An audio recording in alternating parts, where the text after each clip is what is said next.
if Wales beats Mm-hmm. England, they're at -2 right now.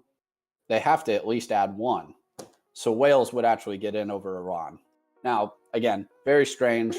We're assuming England's going to win, but assumptions have been wrong in this tournament. Hey, so I'm gonna be once we go on podcast mode, I'm gonna be I won't allow negative talk about the United States and only negative talk about England.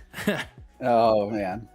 Yeah, and I broke that down now because it's too much, honestly, probably to do on the podcast for all the groups. So well, and yeah, but like at the same time, like there's also a value in it because nobody knows what's going on, and I think that helps. One of the ways you have to. I mean, I agree that like I'm with you in that we should probably. I would love to build up soccer to be more of a prominent sport, at least within men's sports, and it is. It's growing. MLS Did is you doing see the ratings? Yes, it was over 17 million. Yeah, which is fantastic. And like it was more at its height or whatever. Right. They average it out to like 17.5 million or something. Sure. Yeah, I mean if 17.5 million are okay to watch a draw, like imagine what happens if we can put a dominant team together. Did you guys watch the game? No, where was I? Oh, I was Christmas tree shopping. Okay. Like and checking my phone. It's just like not all draws are created equal. Like some draws are awesome and some games with lots of goals kind of suck. So although this morning, those 2 morning games, fantastic. Those were crazy. So anyway, hi Aaron. I'm Hello. glad your phone is working. Yeah. Actually it was my PC this time that just decided not to do anything. Yeah. The laptop is back to work though, Josh. Hey, that's apparently good. They give me a dud of a battery, so Oh. I didn't have to pay for anything. So we like that answer. They're like, it's an old laptop, so maybe since it's just sitting on the shelf, like the battery kind of is stupid. But they're like, you have like 90 days, so if like it goes bad again, come in again. And I'm like, well, hopefully not, but still. Hopefully it doesn't. All good. Yeah, hopefully we're good, but we'll see. I'm actually like feeling relatively calm this afternoon, and maybe that's because I woke up at 5 a.m. the last like week and a half, but relatively calm right now. You're gonna miss your 5 a.m. wake up calls? No, I will not. I thought I would. I will not. Fair enough. Well, if you insist. No, I'm okay missing the rest of that. I don't need more of that. Oh gosh, I just wake up and kind of lay in my bed with it on my phone and like, yay, they scored. Like, but this morning got me out of my bed. I'm telling you what, that was awesome. 10 a.m. is better though. I like 10 a.m. That's a reasonable time for soccer to start. Because that's also the other thing. If you guys don't know, the third game, they always have both group games played at the same time. So there's not an advantage. Correct. Because if you had like one team play before the other, then you'd perhaps know, oh, we only need a draw or we have to win now. So they don't want that advantage to happen. I love that they do that. That is amazing. So you'll see probably a live score bug tomorrow in the upper corner of the other game. If it has any, which for both groups they do have, there is a dynamic that it matters for everybody involved. So they'll have that little bug in the top during the US game for England-Wales telling you what the live score is, and live points. They'll be talking about that the whole time. I love live points. We should have that for all sports. Yep. All right, I think I'm ready if you guys are. Okay. Let me open up Audacity. I'm so ready now. Beautiful. Check 1, 2, 3. I'm good to go. I'm recording. Good. Check 1, 2, 3. I think I'm good. Am I a little quiet? YouTube, if you're out there, let me know if I'm too quiet. I think I'm right. Yeah. You sound good in my ears, but I'm good over here. All right. I'll get us started. Welcome to the Fifth and Goal podcast. My name is Aaron. I'm joined once again by my good friends Josh and Johnny. We are back with episode 89. Gentlemen, it's good to be back with you despite the circumstances. Rather than ask you how your week was, I know how half your week went. So let's start on the positive Josh, how was your Thanksgiving? And that exclusively and nothing else. Exclusively Thursday and only Thursday. Yes. My Thursday was great. I was able to fly up late Wednesday night and surprise my parents. They didn't expect me to go back, but I did. Nice. Take that. The only compromise was that I had to fly in really early this morning, so we are recording at 5:40 Central Time. Mhm. I have been up since 3. Ugh. So I you do not beat me. know what is about to happen. Wow. Yeah. Well, I'm glad Josh it has was been good, up Josh. Longer than me. Yeah, Johnny, you've been up. You've For got once. you've been getting those 5 a.m. You World slept. Cup You wake up slept in calls today. How's the World Cup been? How was your Thanksgiving, Johnny? My Thanksgiving was great. Christmas cookies are already being made, currently in the oven, Oh, but amazing. don't worry. My family's taking care of that, so my kitchen is not on fire. That's a story for another episode. But my Thanksgiving was really, really good. Soccer's been great this morning. We were kind of waiting on a few games with just lots of goals. If that's what you were waiting for, you got those this morning. That 5 a.m. game, that 8 a.m. game, those were just absolutely fantastic. So if you missed the games this morning, this podcast will come out later in the week. If you missed the games from Monday morning, go back, do yourself a favor, check out Cameroon, Serbia, check out Korea, Ghana. Those 2 games were absolutely fantastic. Not to say that Portugal, Uruguay, and Switzerland and Brazil were bad games. They were great also. But those morning games were just flying around, lots of goals, lots of scoring, lots of intensity, lots of risks from all 4 of those teams. So I know they show replays on FS1 later in the day. Check those out. Or if you record them, also do that too. But they were fantastic. I'm going to miss my 5 a.m. wake-up calls a little bit. Yeah. Well, good. Glad your Thanksgiving was good. Mine was good as well. A good time with family, nice time of rest. The Lions, of course, lost tragically, so we've continued that tradition on for now 6 Thanksgivings in a row. Overall, good. And then we get to Saturday. I'm so glad that our Thanksgivings were great, guys. That's us for us today. That's right. We'll get you guys next week, episode 90. Hey, you know what? Something did Buy our happen. merch. You know what we did do? Let's talk about some positives real quick. Go ahead. Let's just bask in the fact Yeah. that we tied with England in our 5th best sports. And you know what? Maybe 6th best. I think there are some reasons in which volleyball is number 5. Yeah. Can I just say, hey, England, and I'm not calling all the UK because I realize that it's more than just England in the UK. Hey, England, it's called soccer. Congratulations. Oh, yes, it was. I mean, would you guys prefer we start there and we just They're no longer called lorries. They're called taxis. Right. You don't get, let's see, mincemeat. Nope, it's ground beef. Yep. Let's see, what other things? Rugby banned. Sorry, that's just, I don't hate rugby, but guess what? No more. Cricket. Nope, it's baseball now. Yep. Oh my God. Should we start there? Do we want to procrastinate our Ohio State Michigan Yeah, trauma why not? for Let's a few more minutes? procrastinate a All little right, bit. we're procrastinating. If you're here just to hear us scream about Ohio State, fast forward 20 minutes. But also, there's soccer to talk about. And here's the deal. We talk about this every week because it unfortunately is somewhat applicable every week. We are recording on a Monday. Yeah. We'll talk about United States' next game, but that's happening between now and the time that this podcast comes out. Actually, you know what?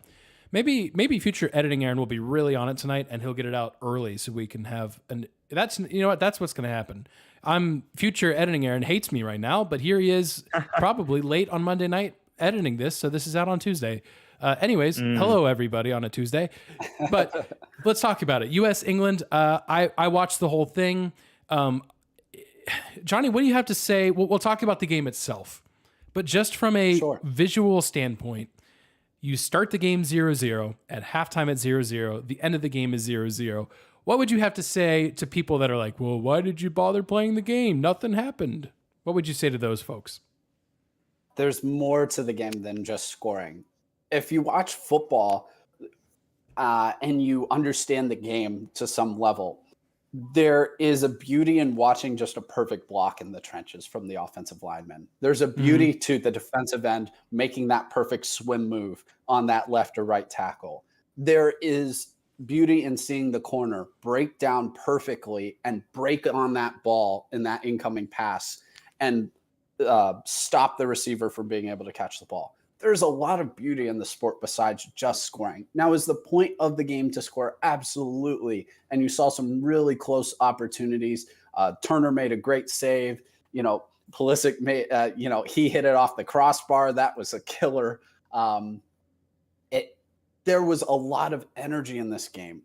It was played with a lot of intensity, and I think you could feel that. And I think if you play sports or you follow sports for a long time, you could see and feel that from the field. And it helps that it's USA England. I was very impressed with the United States players and the team as a whole. Would have I liked for them to win? Of course. Was the game had opportunities for them to win? Yes. But not only did the U.S. look like they belonged on the field, they looked like England's equal on the field. And I was absolutely shocked to see that. So now, are there some holes in the U.S.? Absolutely. We're really missing a striker up top. Walker Zimmerman has had some fantastic plays. He's also had some really rough ones. Obviously, he gave up the PK to Wales. But I see great moments from this really, really young team, this eager team. This team looks hungry. They look like they want it. And with just a few tweaks, a few changes, they can be really, really good. They have a lot of potential there. I was thrilled with Tyler Adams. His play was fantastic. The midfield in general was just outstanding. They were holding their own. England looked rattled at times in that game. And that was kind of stunning to me. Now, if you're England, you got out of there with a tie and you already beat Iran. So you're feeling like, okay, I'm just glad that's over with. That's exactly what I want them to feel like after playing the U.S. That's how you want your opponents to feel after. Thank God that's done. I want no part of that. And so I was very happy with how they played. They played aggressive. I thought schematically they came in very smartly. They were trying to force the center backs and England to play through them, which is their main weakness. It's really kind of their only hole. But they even kind of made a lot of the wingers in England, the most talented part of the field, besides maybe their midfield, just look normal. They look normal today. And that's a huge credit to the defenders, their effort, their energy, and the game plan coming into the game. I would have liked to see some substitutions maybe earlier in the game, but that's nitpicking.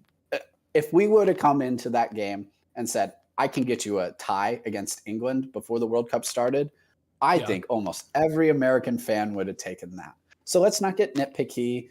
It's really more about we would have liked to really get that win and 3 points against Wales. But ultimately, we kind of knew coming into the World Cup, we had to beat Iran. That was just going to happen. They were going to have to get all 3 points in that match. Well, that's what we got going into tomorrow, 2:00. We're playing Iran. You win, you go through to the knockout stage. In some ways, I can't ask for much more. Yeah, I completely agree. It's the same conversation we had with this Wales game, that a 1-1 draw, the way it played out, it felt bad.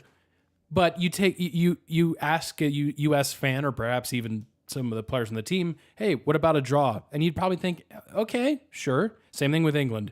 And I think something you have to remember too is 0-0 really in this case equals 1 point. It's, yes, goals are scored, but really you're looking for those points. The U.S. with 2 points, if they win, and they need to win to advance, it's that simple. It's really simple, the U.S. path forward. You win, you advance. We'll take it. You don't, you don't. Now, there is a situation in which the United States takes care of business. Wales beats England. I'm not saying it's likely, but if they do, the U.S. will win Group B.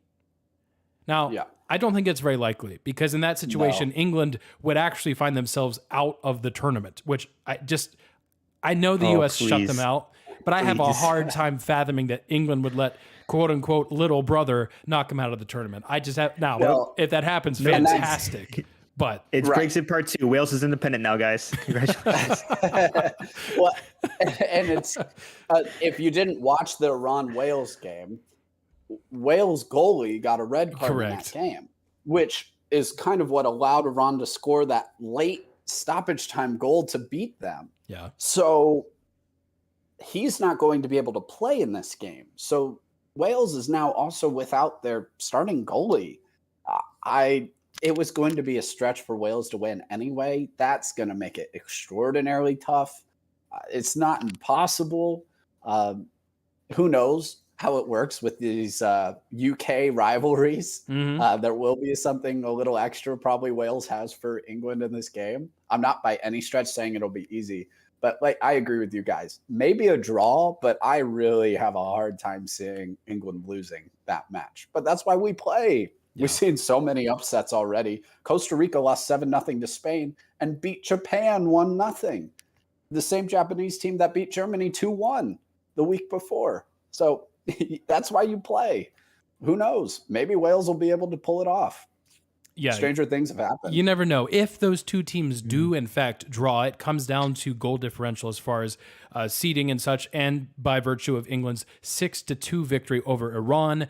The U.S. would have to beat Iran by 5 goals or more. I don't think that's going to happen either. As you mentioned, Johnny, this is not, right. I mean, 1 goal through 180 minutes. It's been good enough for 2 points, but still 1 goal through 180 minutes. Right. Johnny, I echo everything you just said. I had a chance to watch it. I was in Columbus doing some things, but had the game pulled up. Caught the last 10 minutes. Just there was a TV that was well placed, and a bunch of people were gathered around to watch. So that was kind of fun. But you're right. I was so impressed. Every punch that England threw, and they threw several, the U.S. answered each and every time. And I was really thrilled. So that would be my message to folks that I get it. Maybe this isn't for you if you really can't find anything to get out of a 0-0 draw. Given the circumstances, given the opponents, given the stakes, that's pretty good. It's pretty good. And honestly, the U.S. had the best scoring chance. That Pulisic shot off the crossbar was the best scoring chance of the game. So, or maybe I'll almost argue Weston McKennie just skying the ball when he was near the 6. Yeah, that one hurt. Yes, it did. That's okay. Yeah, but hopefully that's a momentum builder. Again, this game Tuesday at 2 p.m. Eastern time. If you're listening to this after this game, then clearly we'll be either happy or sad next week. Yeah. Johnny, real quick before we get off the World Cup topic, and unfortunately to the topic that we must move to the other football. Yeah. What's been the biggest surprise you would say of this World Cup? Is there any that comes to mind? Well, if we're saying just surprising upset, the easy answer is Saudi Arabia defeating Argentina. And that's really, without question, it might be one of the biggest upsets in World Cup history. That Saudi Arabia is still in play there in Group C. So we won't get to see that tomorrow, but we'll see that play out on Wednesday, where Mexico actually might be the team that gets knocked out. Now, that's not a surprise to me, but that would be a big upset, really, if Mexico is not able to pull through. And there's a high chance that they are not, as they're going to be playing. Let me double check here, make sure I have that right. Mexico will be playing. Whoops, where we go here? Aaron, edit this out later. Keeping it in. Mexico's playing Saudi Arabia themselves right now. I got to remind myself which one that they were playing. So they're playing Saudi Arabia. They're sitting at 1 point right now, with the others in the group having 4, 3, and 3. So that's quite stunning, really, what's going on there with them. I guess one of the biggest stunning, I really expected Canada to be able to pull out of the group. Yeah. I think it's a little surprising to me that they're already eliminated. That's a tad disappointing. They're not one of the favorites, clearly. But they also looked exactly kind of how I thought they would, really, really fast. They just lack patience. This team is clearly another World Cup away. There was just no patience, and it looked like it was all Alphonso Davies, the poor guy's just running around by himself on that team at times. So that's been a shock. I think it's been surprising how easily France has gone along without Benzema and without Pogba and without Conte. And it's just business as usual. Giroud's been brilliant. Mbappe's been brilliant. You know, Denmark gave them the best shot they had, and I figured that'd be a really, really good match. And, you know, France was able to withstand them and win that match still. And so Griezmann's been fantastic for them. Their young players in the back have been able to hold up for the most part. I think that has been stunning.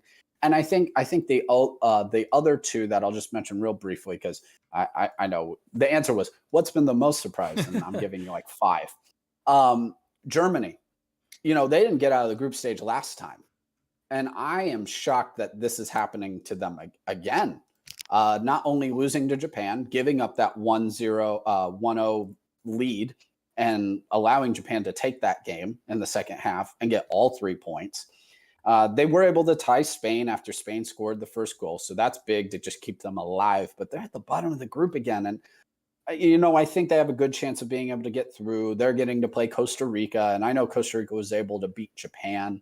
But that was a very CONCACAF, which is North American, put in a turtle shell, get a lucky goal. We got outplayed, but we just played great defense and didn't let them score, and we got a lucky one. It's soccer can be cruel like that. So I still think Germany gets through and kind of saves their butt there. And then I will say, like, Uruguay. And if you saw my preview, I actually did pick them not to get out of the group stage. They're at 1 point now after losing to Portugal today. They're in really, really big trouble, as South Korea and Ghana have looked excellent, even though their point totals might not show it. They're in huge trouble of not getting out of the group, with Portugal basically being safe with 6. And then Belgium's looks so old. They're admitting that they're old. They're literally saying, hey, we're old. Yeah. The Belgian implosion is very concerning. When I heard all the French injuries, I was just like, okay, I got to throw in a different runner-up. Well, I didn't have I had him as a runner-up. I'm like, I have to throw in somebody else now. With the amount of injuries, I just didn't think it was really feasible that they overcame them. And we'll see as the tournament goes on if that hurts them as they face stiffer competition. Belgium doesn't look the same overall. Now, I know Lukaku has not played. They desperately need him out there on the pitch for their last game. I would expect him to give it a go, whether starting or subbed in. He's their star striker. I expect him to be a big presence up top. They are in trouble right now with Morocco and Croatia sitting ahead of them, and they don't look good. They didn't deserve to get all 3 points against Canada. They found a way to get a result. Sometimes that's how the tournament works, is who cares if we didn't deserve it? You get the points, get the result, escape. Sometimes that's how the tournament goes. But they have looked old. But it's been a fun tournament. There's been a lot of upsets. I know ties being upsets don't seem to make sense to a lot of people, but many times they are. When a Tunisia is able to get a tie with Denmark, that's a big point for Tunisia. That's a big point. So it's been a blast of a World Cup. It's been super fun. There's been moments where lots of goals are scored rapidly, as there always is sometimes at soccer. So definitely some things that I expected, and shocked and stunned at other times, but that's why we love it. Yeah, should be a fun next week as we get these group games wrapped up. We head to the knockout stage here pretty shortly. I believe that kicks off on Saturday, if I'm not mistaken, is when those knockout games start happening. I believe you're right. So that's exciting. Real quick. Yes, Josh. Real quick. England, it's no longer a quid. It's $1. Get used to it. Anyway.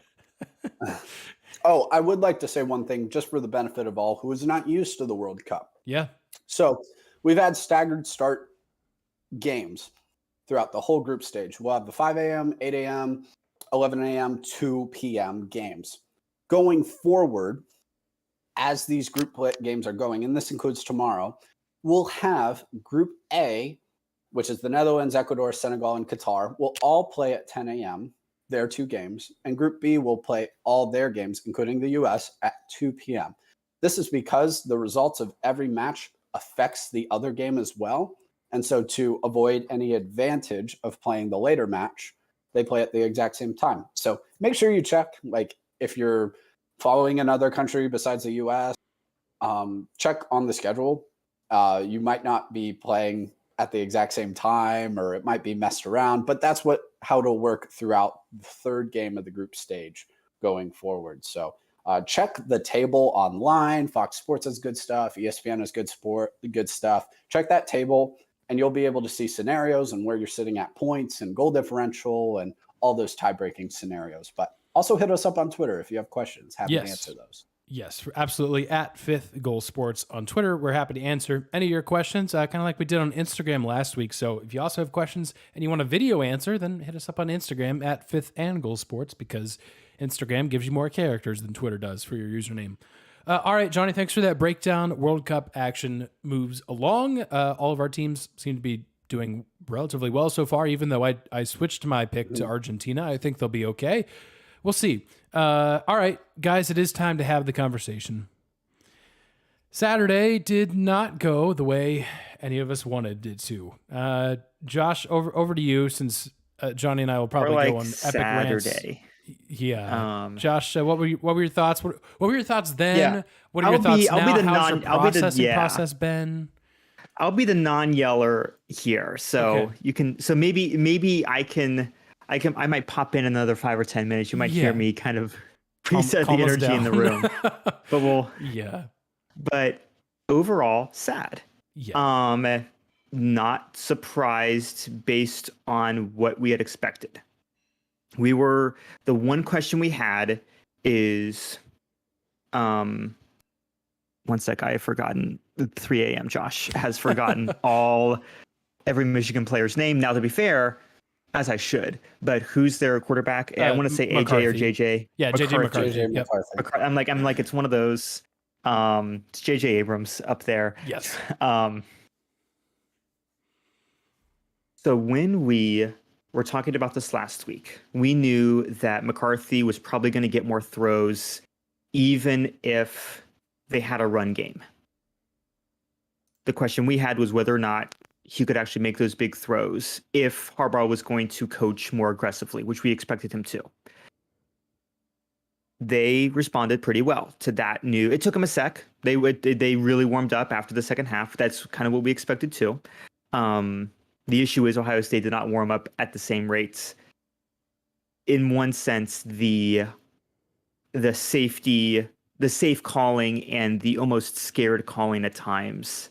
Or scared might be insulting. I'll let you guys yell scared. But accurate. I will say overly cautious play calling. In one sense, no, I don't want to give him too much credit, but I will say in one sense, they did not expect McCarthy to go deep. So the first 2 times, the safeties are going to play tight. Cool. After that, please make your adjustments. And they didn't quite, to put it kindly. Overall, I'll be honest, I stopped watching halfway through the third quarter because I knew at this point the team did not look like what we feared it would be at its worst. A very scared, unsure of themselves team. Now, I don't want to put all the blame on Ryan Day. However, it is clear from the past 2 or 3 years, and this has been a complaint I've had for Day for a little bit, he's not doing anything new, and most every coach has figured him out at this point. They know his play style. They know what you're going to get from him. He's not doing that many plays, so generally you know a certain range of how to coach for him and his players. Like, there's no ton of surprises, so it's easy to figure him out. At the same time, Yarbrough, that's my university precedence. Harbaugh, 3 a.m. Josh, please, more coffee. At the same time, Harbaugh clearly gets this rivalry in a way that I'm not entirely certain Day does.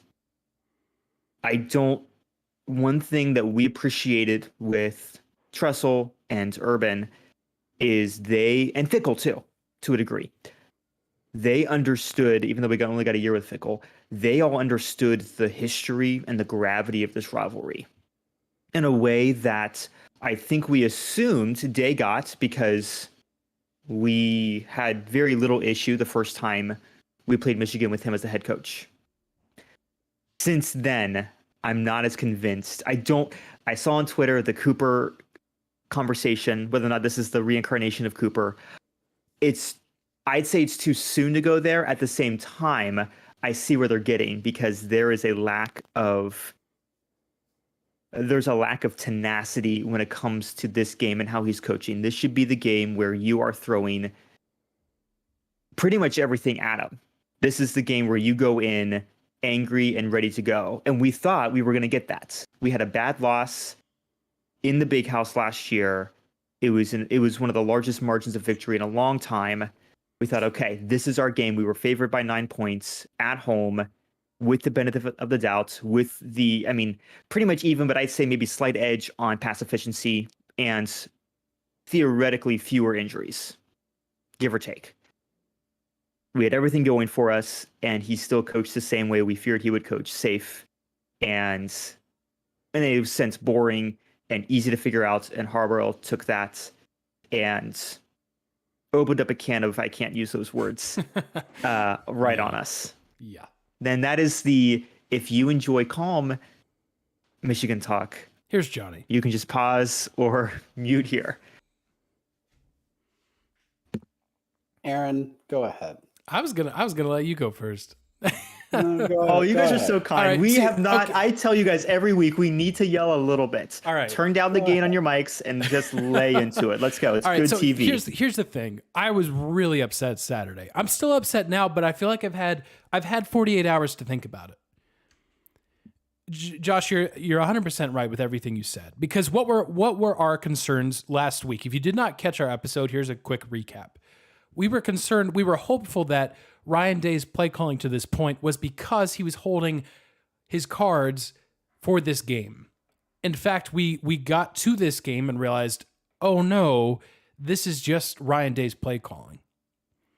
It's been a problem all season. But here's the weird thing about it.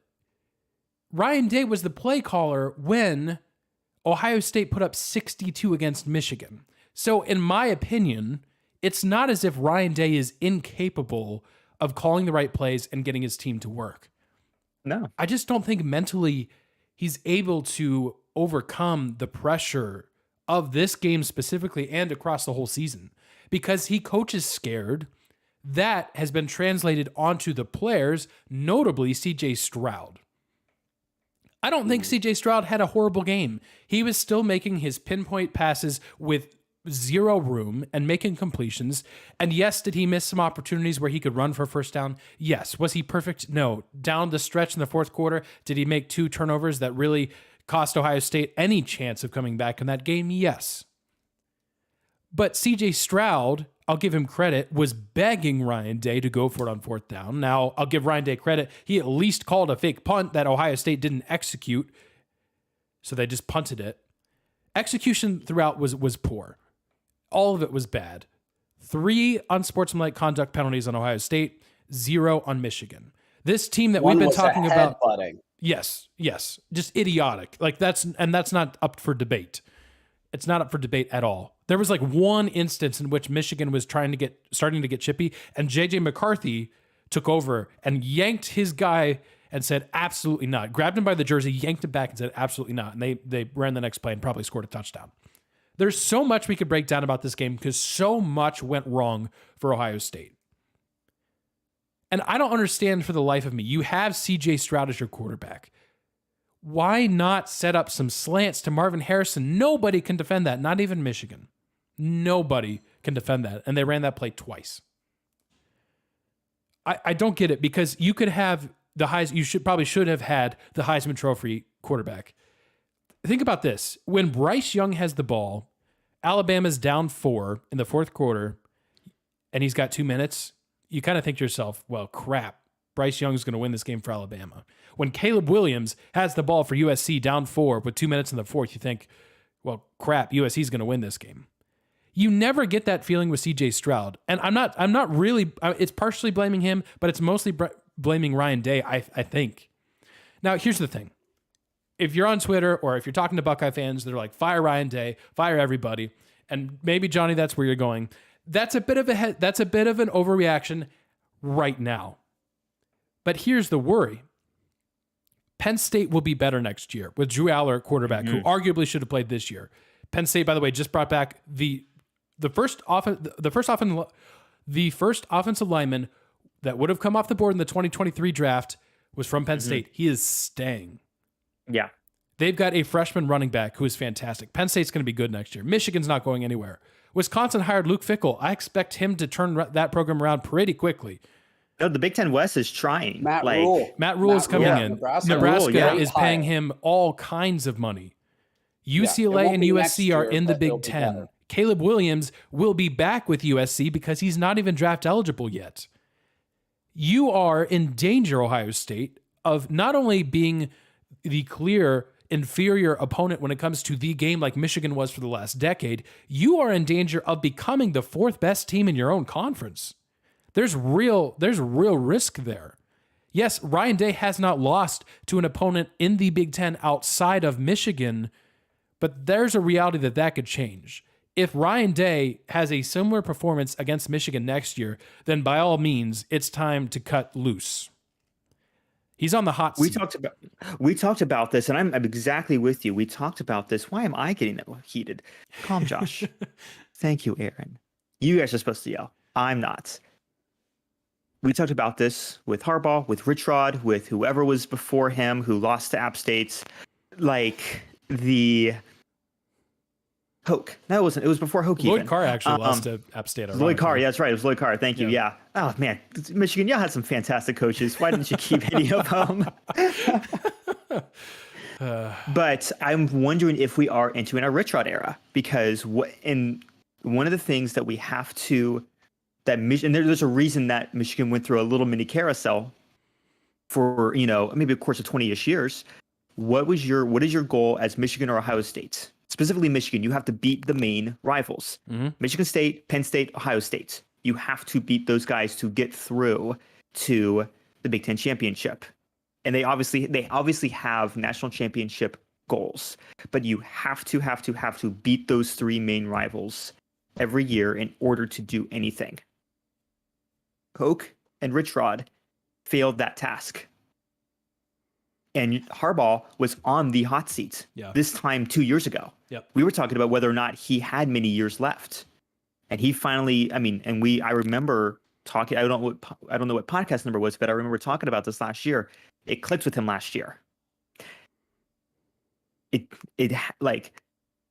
will be patient for 1 year, and it is going to be 1 year. Yep. Ohio State will not stand. Boosters will pull supports, players will decommit. There is a clear and extremely high expectation of this team to be in the Natty every other year, every 3 years. This is not and I don't mean to insult, this is not going to be like a Nebraska situation or trying to think of a Northwestern or a Maryland. We are not I don't want to insult any of those teams. We are not a mid-level Big Ten team. We are the moneymaker. We see ourselves as the team of the Big Ten. And if Day can't find some, cool new meditation methods or whatever to calm him down for these games. Yeah. The reality is the jokes start this year. He will get pulled next year. Yeah. Ohio State does not have the patience for this. Now the issue is, we're not going to talk about future hires. That's not on the table yet. Yeah. But hot seats, very hot, very hot.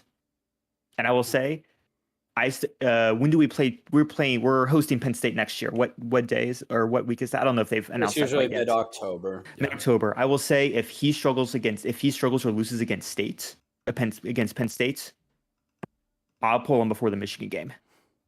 Forget that. They got Notre Dame week 3. Yeah. That's right. If they struggle against Notre Dame, South Bend. Yep. They're in South Bend. Yeah, that'll be the test.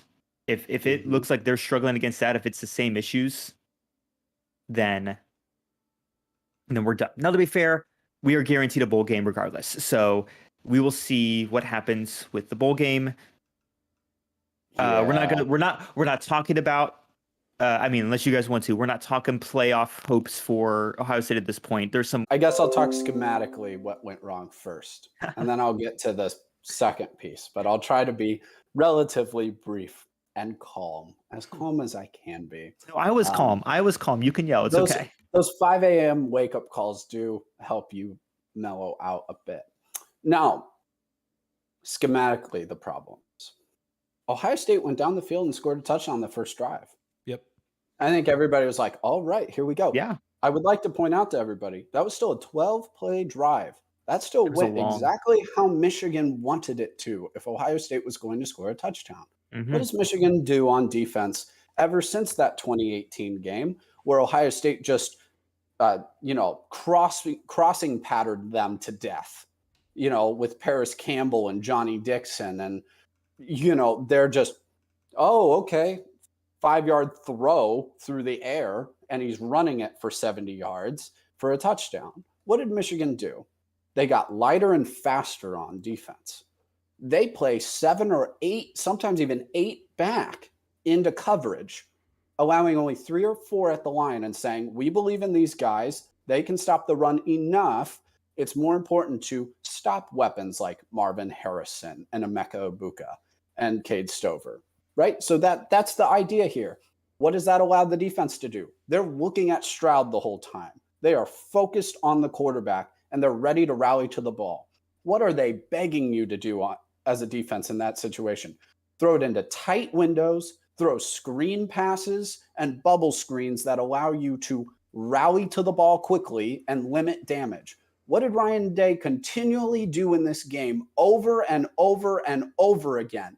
Bubble screen, bubble screen, bubble screen. Let's try to have Stroud force it into double coverage to Emeka Egbuka, to Cade Stover, because that works. Because as great as CJ Stroud is, he's not Patrick Mahomes. He is not at that level. He is a brilliant quarterback. And honestly, until the end of the game, I felt really bad for CJ Stroud. It felt to me like the team failed him completely. 100%. The coaching staff failed him. He came out bawling early in that game. He was playing outstanding. We can talk about him not running the ball enough. I think that comes from coaching too. You coach scared, you teach scared, your players are going to play scared. That is completely transferable. And Ryan Day looked scared on that sideline the whole game. He coached like it. He called it like it. You have to expect your players to also play like that and perform that way on the field. What do you do when you have a light box like that, when you have 7 or 8 dropping back into coverage? You run it down their throats. Not any of this bubble screen, not jet sweeps. You tell your offensive line, who the offensive line, by the way, also was fantastic in the game. And that's what was so infuriating. The offensive line played so well. Stroud was there. He was ready to go. And the play calling failed them. That's a time where you say, there's only 4 guys in the box. Stop us. We are going to run the ball. We're a physical team. We are a tough team. We're going to run it down your throats. Dallin Hayden, I know it's Maryland, is a very capable back who is a north and south, no nonsense running back. You run that ball, and it was that they were running it well. You get 5 yards every carry until Michigan finally brings guys up, and then you play action. Yep. It's infuriatingly simple. It is infuriatingly simple. I don't understand it. And worse off, there was no adjustment to it. Yeah. There was no adjustment at halftime. With how awful everything went in the first half, you're winning the game still somehow. You are still somehow winning. And Jim Knowles, the defense is better, but it ain't by much. And your riverboat gambling is doing nothing to help things. A zero blitz, a cover zero blitz when you have JJ struggling to complete anything, and you just, let's give him a wide open target if we don't get there. I understand our defensive ends were not getting pressure. It's the best offensive line in the country you're going against. Bring a corner blitz, disguise your coverages, pre-snap, post-snap. But a cover zero? I could have made that throw down the field to some of these guys. They're so open. Yeah. And whoever our secondary coach is, they don't play the ball. They don't play the ball. And that's been a problem all season. All of these things added up throughout the season. Aaron, what you and Josh both said, we saw the issues, but we were hoping that was because they were playing vanilla defenses, hiding away their cards, playing vanilla on offense at times, trying to keep things, under wraps for this game because it means that much Urban did that all the time. Yep. In 18, when Ohio State just destroyed Michigan, when Michigan was favored to win the game, that came out of nowhere. Ohio State should have lost in overtime to Maryland the week before. And all of a sudden, now the defense still played poor, but all of a sudden, Ohio State pulled out random trick plays and different coverages that were like, where on earth is this coming from? Because it's all about this game. It's all They about have they have a countdown timer in the Woody Hayes Athletic Center counting down to this game. It is the first thing you walk into. It is the yes. We watch every game of the regular season with them in mind as fans. Yes. That's why the standard is so high. I don't watch them play Wisconsin to watch them beat Wisconsin. I watch them play Wisconsin to see if they have what it takes to beat Michigan at the end of the year. That is why we watch the games. That's why I keep watching when Ohio State's winning 30-7. That's why I'm still locked in that moment, because I want to know, do you have what it takes? They don't, because they are mentally soft. They are a soft team. And it's because they are coached and trained that way. And I don't want to attack Ryan Day as a person. He seems like a great man, great coach. He's done some great things for these teams. He clearly cares about these kids and these students. He seems like a really good dude, but I don't think he gets it. It's just like what you guys said. And for everyone who's always just like, it's a game. Yes, it is a game. But what's special about sports, and collegiate sports especially, is that it is family. It is your home. It is tradition. For many of us, it's where you went to school. It's where your relatives went. It's where you live. It's your family. It's your friends. That representation gets placed on this team. And you want them to represent you well. And people in Ohio are tough. People in Ohio are resilient. They react well to adversity. And this team did none of those things.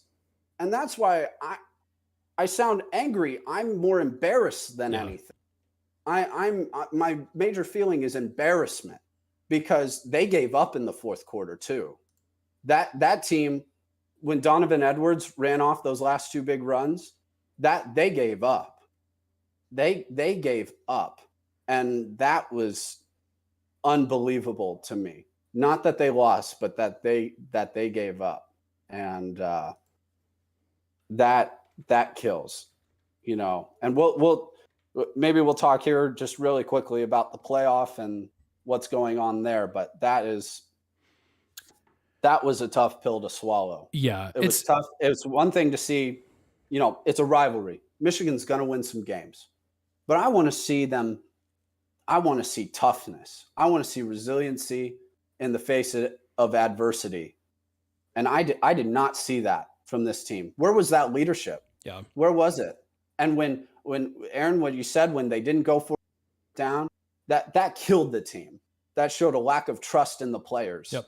And they responded in that same way. And so it was a tough pill on Saturday. Tough pill to swallow. Yeah, obviously, clearly, we are coming at this from the perspective of Ohio State fans. And to be fair, as many things as Ohio State did horrendously poorly, Michigan did a lot of things really good. In their last 7 games, they have allowed 20 points in the second half of games in their last 7 games. That's insane. And I think 14 of those might have been against Illinois, if I'm remembering correctly, yes. or one team scored so. 14 points on them. I believe that's right. All that being said, there is no scenario where Ryan Day should be getting outcoached by Jim Harbaugh. With all due respect to what Jim Harbaugh's done, he's had success at nearly every stop. Jim Harbaugh nearly cost his team the game against Illinois by just throwing the ball around inexplicably when you have the college football's best kicker, and was just trying to throw it around with J.J. McCarthy, who couldn't complete a pass against Illinois. That guy showed up to Columbus and had a linebacker throwing for a touchdown and completely outclassed Ohio State and Ryan Day in every facet of this game. So credit to him. But at the same time, all the blame on Ryan Day for not being up to that challenge. And you're right, playing scared and being soft. Ohio State has talked a big game this whole season. They've talked a big game. We're tough. 365 days we prepared for this. When the whistle blew to start the game, and even though that first touchdown looked good for Ohio State, starting up 7-0, even though really that first half was in some ways dominated by Ohio State, that toughness was never displayed outside of a couple of players. I'll give CJ Stroud his due. I'll give the offensive line their due. I'll give Tommy Eichenberg, who was out there with 2 broken thumbs, I'll give him his due. Sorry, was he injured? Was he injured during that play? I didn't hear the announcers talk about it. Yeah, it wasn't mentioned at all, so that's why I brought it up here.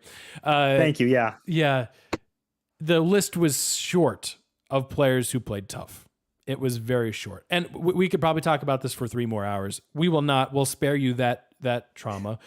But let's have that real quick college football playoff conversation, because part of the issue of Ohio State giving up like they did is what should have been a 1-possession loss in the grand scheme of things, based on the fact that it was 24-20 in the fourth quarter, ballooned up to a 20-plus blowout in which Ohio State was utterly dominated in the second half again. The last 2 second halves of this year's game and last year's game, Michigan has a 400-plus to 29 advantage on the ground in the second half. It is not even close. East is closer to West than Ohio State and Michigan's run games in the second half of these 2 games.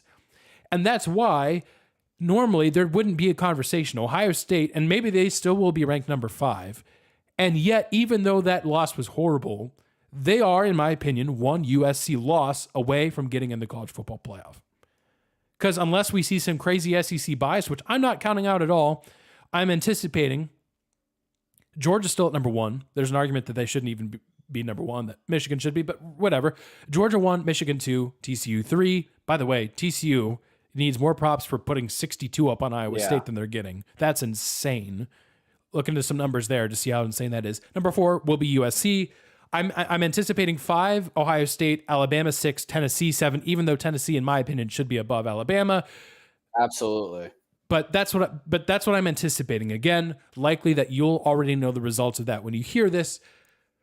But that's probably the likely scenario. It's as simple as USC losing to Utah in the Pac-12 championship, and Ohio State's right back in the playoff with a chance to redeem themselves. Now, on Saturday, I sat here, I talked about it, I tweeted it out. I don't want Ohio State in the playoff. They don't deserve it, and they probably don't. They don't. But they have a better resume than Alabama. They have a better resume than Tennessee, considering both teams have 2 losses. I'm sitting here on Monday, slightly calmed down, 48 hours to process, and I'm thinking, even though that game went about as poorly as possible, there's still so much potential on this team with a chance to get healthier, not playing in a Big Ten championship, waiting 4 weeks and seeing who's healthy, maybe Jackson Smith and Jigba, that if you can somehow overcome all these mental hurdles that you have introduced for yourself, no one's forcing these mistakes, so many unforced mistakes for Ohio State, you still have as much talent, if not more, than every team in college football still, even including Georgia, who hasn't lost a game in an eternity. But even then, think about Georgia. Georgia looked horrible against Alabama in the SEC championship game. And what did they do? Crushed Michigan, ran over Alabama for national championship. Do I think Ohio State's capable of that? Most likely not. But I'm still competitive enough that I do kind of want Ohio State to have a chance. Now, to be clear, under no circumstance do they get in if USC wins. And now, if we're not talking about Ohio State, I'm a USC fan because this is about as clear-cut of 4 teams as there has ever been. And I feel like once more, we are proving that a 4-team playoff is plenty capable of deciding a national championship. I don't want to distract us from the main point, but I think I was having some conversations with guys today. It's like the sting of the loss and the fact that if we lose, we have to have some not insanely crazy things, but some crazy things. Like the loss isn't felt in a 12-game playoff. We're back in, and there's no real emotional weight other than just a disappointment of losing our rivalry.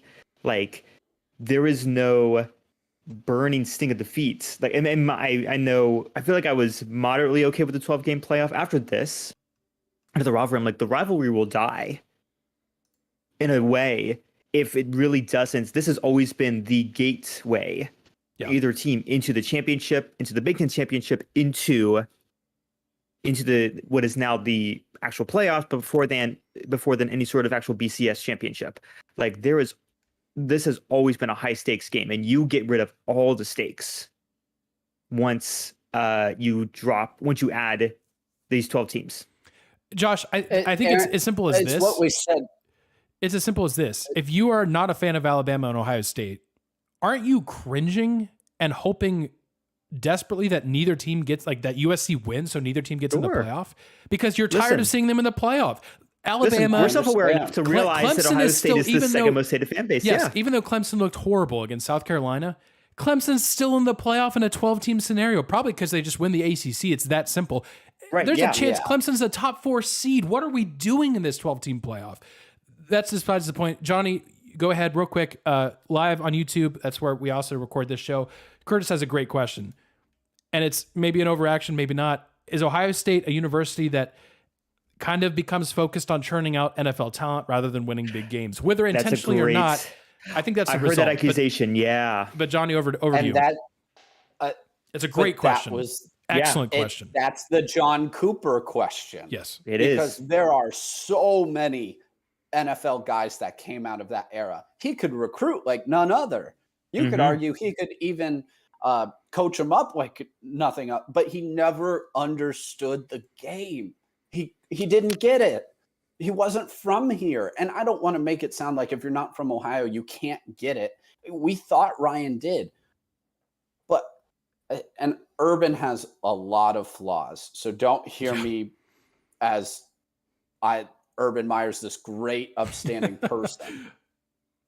That man's hatred for the state up north was only rivaled by Woody Hayes.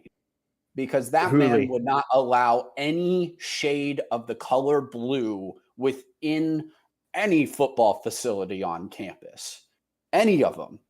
If you see any of the videos from when he first got there, I mean, he would chew anyone out for anything remotely in that area.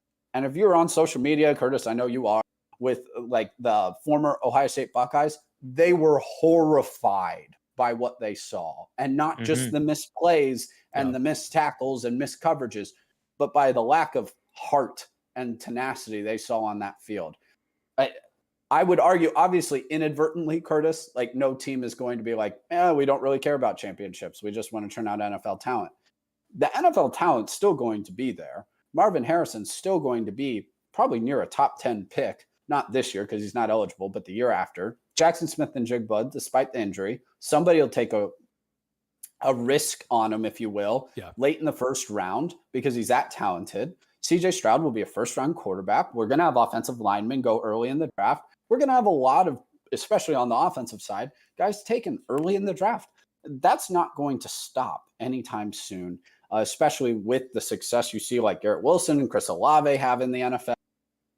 Clearly, players are going to want to come here because the goal is partially just to get to the NFL and have a career there. And Brian Hartline's excellent at what he does there. That is the fear.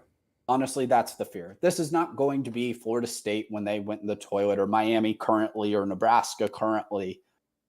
But are we destined to go back to being 10-2? Well, are you destined to become Clemson? Look what's happening to Clemson. Right? Yeah. 10-2, 9-3 every year. You know, you lose to Penn State at least every other year. Michigan beats your brakes off when Michigan State or Wisconsin is good, or if Nebraska gets things together, they beat us. We get an upset every once in a while, but, you know, we get one Big Ten title every 6 years. Is that what we're looking at? I understand that level of dominance Ohio State had was never going to continue forever. That's not the argument here. The argument is, are we losing our way? Are we losing our character? Are we losing our culture that we have here? Are we losing the essence of what is supposed to be Buckeye football? Losing a game is different than losing your character and culture. And that is the fear right now from former players. And when former players are the ones calling that out, I feel like I have a little bit more of a leg to stand on when I feel like I'm seeing the same thing. It makes me not feel as much as an insane fan and college football analyst as it makes me feel like it's perhaps an accurate statement. And that is the fear. The fear isn't even just losing to Michigan. It's that it becomes habitual. Yeah. It's that this carries on. About the playoff really quick. Curtis, great question, by the way. Aaron's right. USC loses, Ohio State's in. I'm honestly, except I'm on the opposite side. I want USC to beat Utah. I don't want any part of Georgia beating us by 30 in the playoff. And maybe that's me being a terrible fan. Georgia is made in the same mold as Michigan. Yes, Georgia is just a better version of Michigan. Yes. Yes. If we were playing USC or TCU, maybe I'd come around to it, but those teams are tougher. Have you seen TCU's mental toughness? They might not be the most tough team on the field. They're not the biggest. They're not the strongest. But man, did you see them? The lack of hesitancy, the confidence in that Baylor game. Oh my gosh! When they had 12 seconds to get out on the field and kick a game-winning field goal without the clock stopped, the clock's running, and it's the season on the line. Would you guys trust Ohio State to be able to pull that off right now? Because I personally would not. Aaron, what you said about Bryce Young and Caleb Williams, I completely agree with. And truthfully, I think the college football world deserves a USC Georgia game and a Michigan TCU game. Yep. I think they have chances to be outstanding games. Just maybe the best two semifinals in 1 year we've ever had. And I think for the good of the sport, it might actually be better. And I still probably feel like I did on Saturday. Ohio State doesn't deserve it. Now, I will say this. Tennessee has to be ahead of Alabama. And Ohio State has to be ahead of both of them, though. Yes.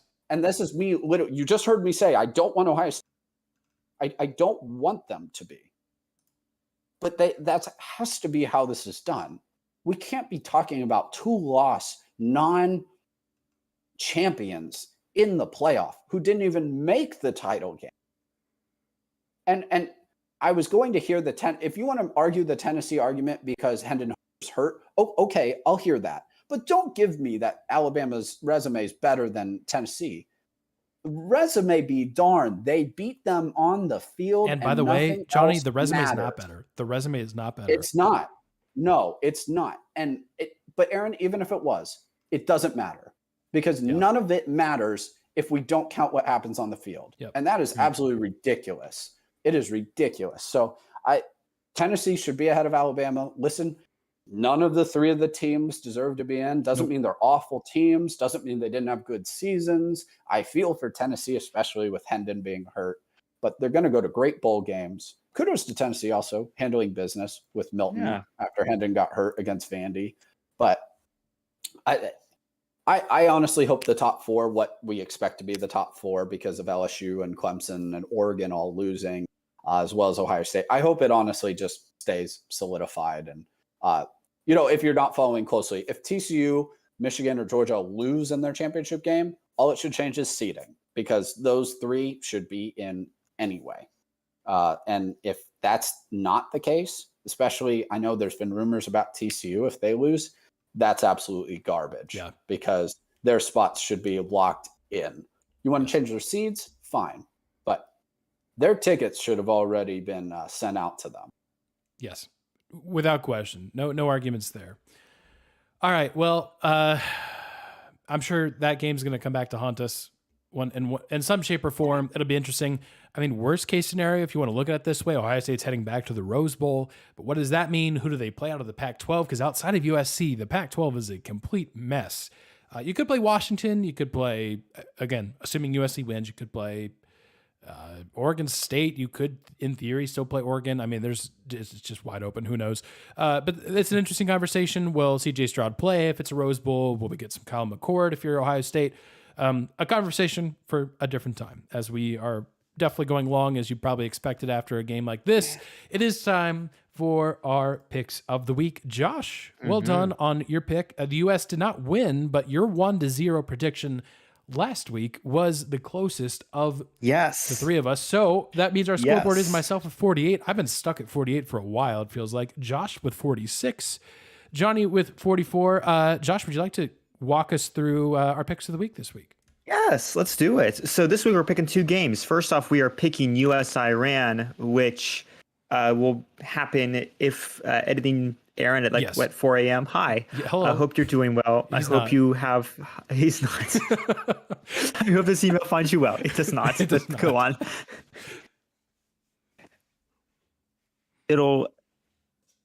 Sorry, I loved that joke. 3 a.m. Josh, also not doing hot. U.S. and Iran kicking off at 1 p.m. Central. I believe that is 2 p.m. Eastern, the inferior time. Debatable. Hey, it's Central. What else? It's this. There's no other way to put it. But tomorrow, 1 p.m. Central, U.S. versus Iran, and then we are also picking the NCAA women's volleyball tournament. So that should be a lot of fun. Like I said, in certain regions growing up, and I would say to this day, soccer becomes the number 6 sport in lieu of men's and women's volleyball. However, we're going to pick that. So I'm going to start first looking at the brackets, and I've never picked a volleyball bracket, but I'm assuming the standard rules work. Some crazy upsets initially, and then you pretty much have to do chalk from Sweet 16 on, essentially. Yeah. So I'm actually looking at, based on just these are cool teams that like are kind of chalk, but I'm like, you know what? I've not seen them win a championship as far as like the sports I'm normally accustomed to watching. So like this could be fun. How about San Diego over Louisville? That San Diego team is a lot of fun. See, you pick fun teams. Yep. And then my pick, I'm sticking with my standard soccer pick, which apparently is doing pretty well for the U.S. I'm gonna just go third time's a charm. I'm going 1-0 U.S. over Iran. Sorry, Iran. Yes. All right. Very nice, Josh. It has worked for you. You're correct. I don't know why.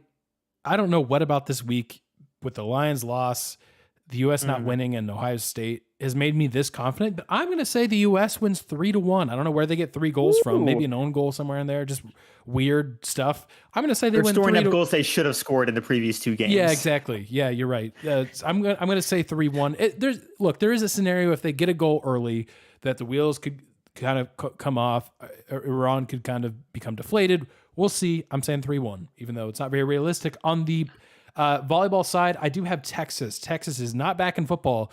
By the way, Alabama's resume, Texas is your best win this season. Anyways. Take that. That's not even being sarcastic, but Texas is back in women's volleyball. They're going to knock off Nebraska.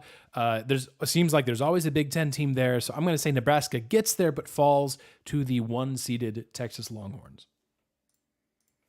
And Aaron, you're right. There's always a Big Ten team there. I'm picking. They seem like clearly head and shoulders the best team. Wouldn't be surprised, though, if a Big Ten team maybe is able to win the title again. But I will pick Texas also to win, but over Wisconsin instead of Nebraska. When it comes to U.S.-Iran, I have the U.S. winning 2-0. This is a very optimistic take. If you've been following up and you saw England beat Iran 6-2 opening match, that is not a true indication of who Iran is as a team. There's a lot going on within the borders of Iran right now. This is also a very politically charged game as well. If you know the historical tensions behind the U.S. and Iran, or if you followed their press conferences this week leading up to the game as well, there's a little bit of animosity there between the media and the players. Kudos to Greg Berhalter and his players. They seem to be handling it quite well, despite having Good job, guys. absolutely no control over any of this happening to them. So they've been handling it really well. That does give me a little bit of added confidence as well, that they understand the moment. They kind of understand what's going on. Again, Aaron, I don't know exactly where they get 2 goals from, but they win 2-0. I think Christian Pulisic finds the back of the net. Yeah. Maybe a little Tim Weah again in this one. So I feel good about this, but don't get us wrong. Just because they're Iran and it's not England or Spain or Belgium, this is a very solid team. And this is a team that beat the Welsh team that we were unable to beat. So, and that was on a red card, obviously, but still. Yeah. I think the defense is going to have to come up big again, and we'll have to hope that our offense is able to find the back of the net, hopefully sooner rather than later this time. Yeah, I like it. Go US. It'll be interesting. Assuming they finish second, I think we talked about this off air. Very likely the Netherlands wins Group A, so that's a very, very likely potential matchup. But we'll see. We'll obviously break it down. Well, actually, it'll be done by the time we'll break it down somewhere. We're on social media. Follow us on social media to get our thoughts on the game when that happens, when we clearly beat Iran. Okay, Time for what we're following. It's everyone's favorite segment. I'll go because I've just got kind of a quick thing. We were obviously talking about the playoff and all these top teams. And obviously, most of college football conversation throughout the year, it's dominated by the playoff.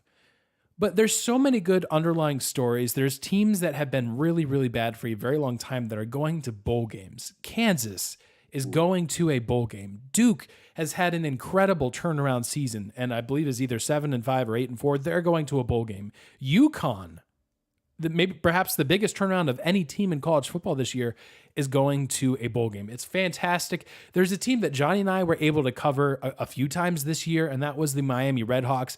And they've had kind of a string of bad luck, some bad injuries. Their starting quarterback, who was expected to be the best quarterback in the MAC, was injured for most of this season, but they fought and clawed their way, overcame a double-digit deficit in the fourth quarter on Tuesday to beat Ball State to go to the Bahamas Bowl. So I just wanted to say shout out to the Miami Redhawks. Number one, thank you for your hospitality of us. This season, it's been a pleasure to cover that team. A special thank you to the folks over at Miami, but also just congratulations. You get to go to the Bahamas. I believe they're playing UAB, which is a really interesting matchup there. So good for the Redhawks. Wishing you all the best of luck in the Bahamas. Yeah. Sticking with the college, sticking with the college football, what happens the Sunday and Monday after the last regular season game?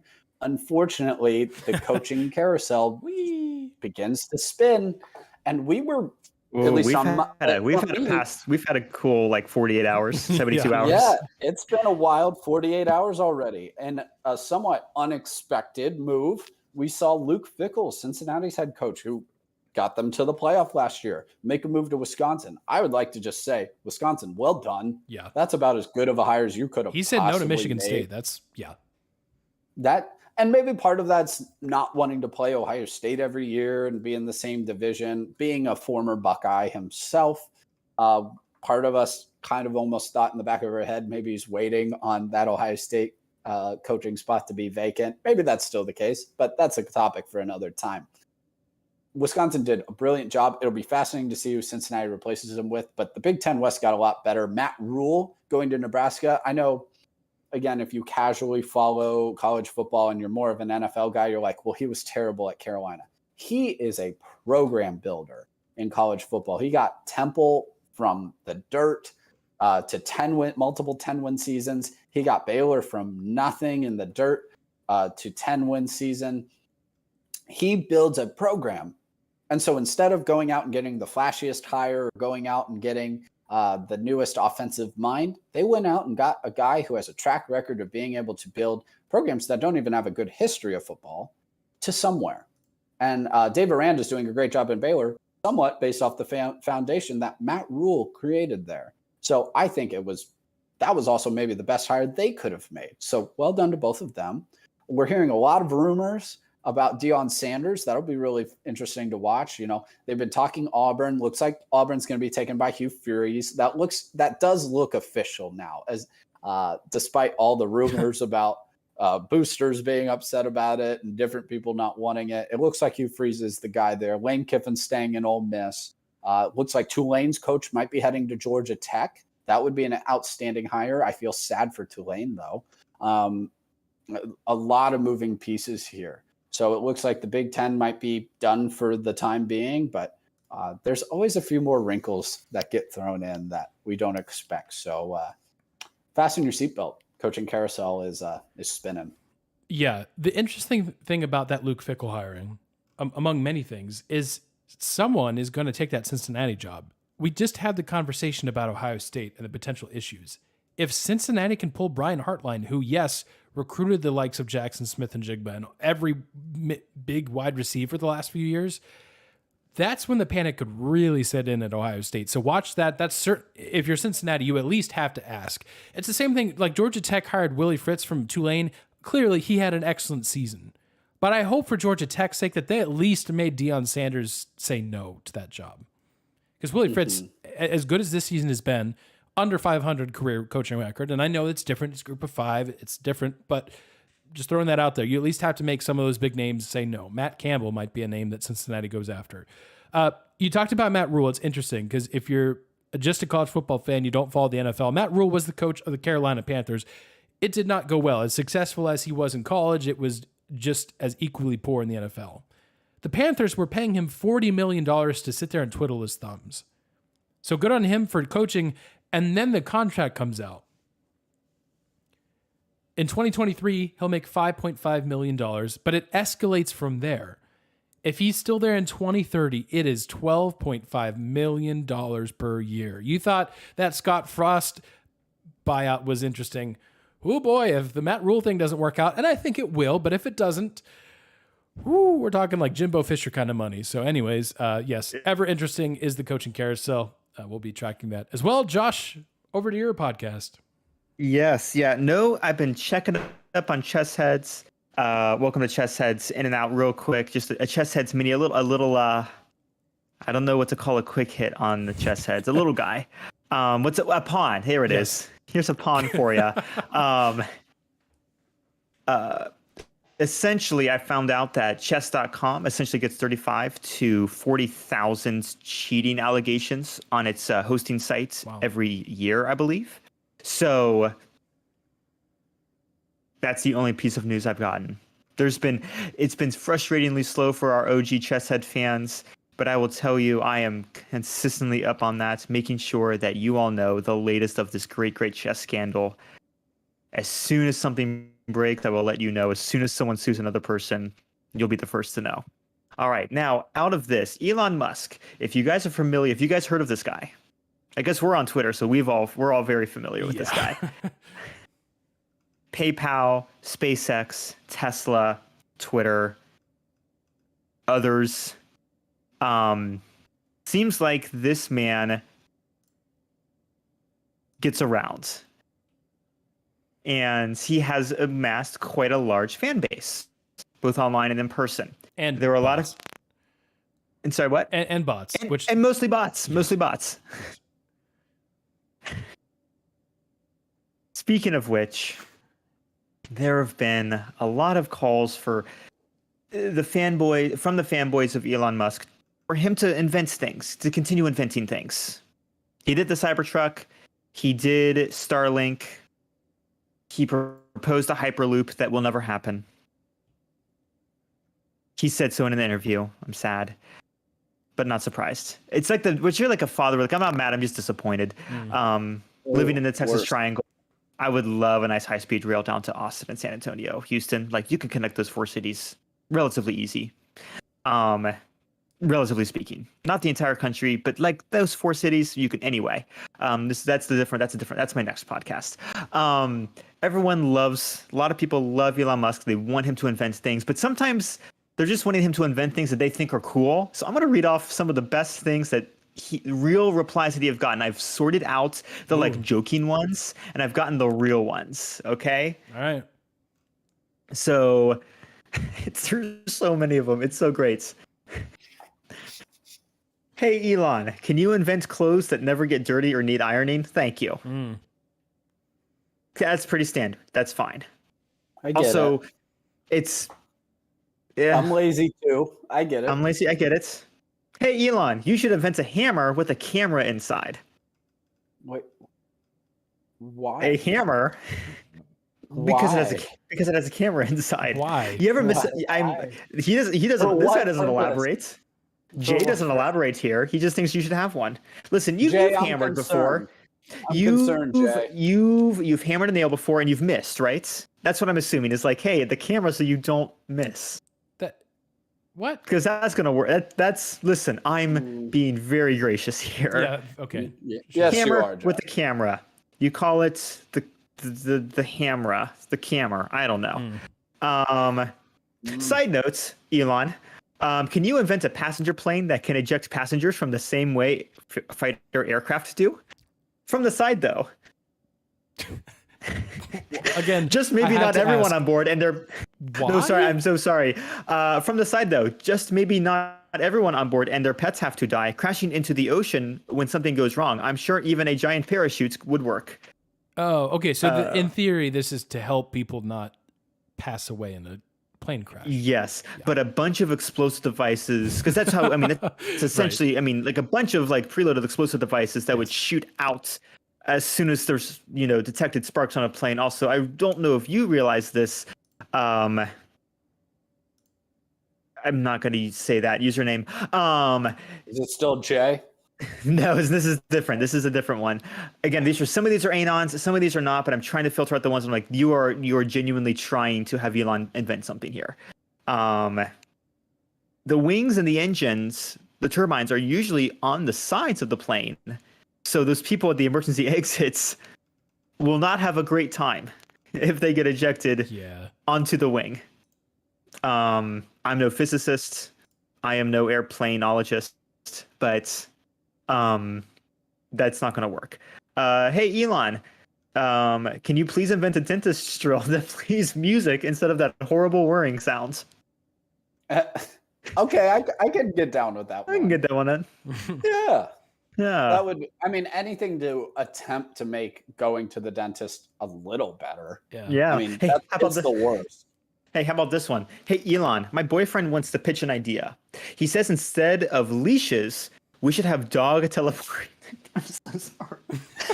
Instead of leashes, we should have dog teleportation. So if your dog walks too far away from its owner, it teleports back to the owner. Thank you. True.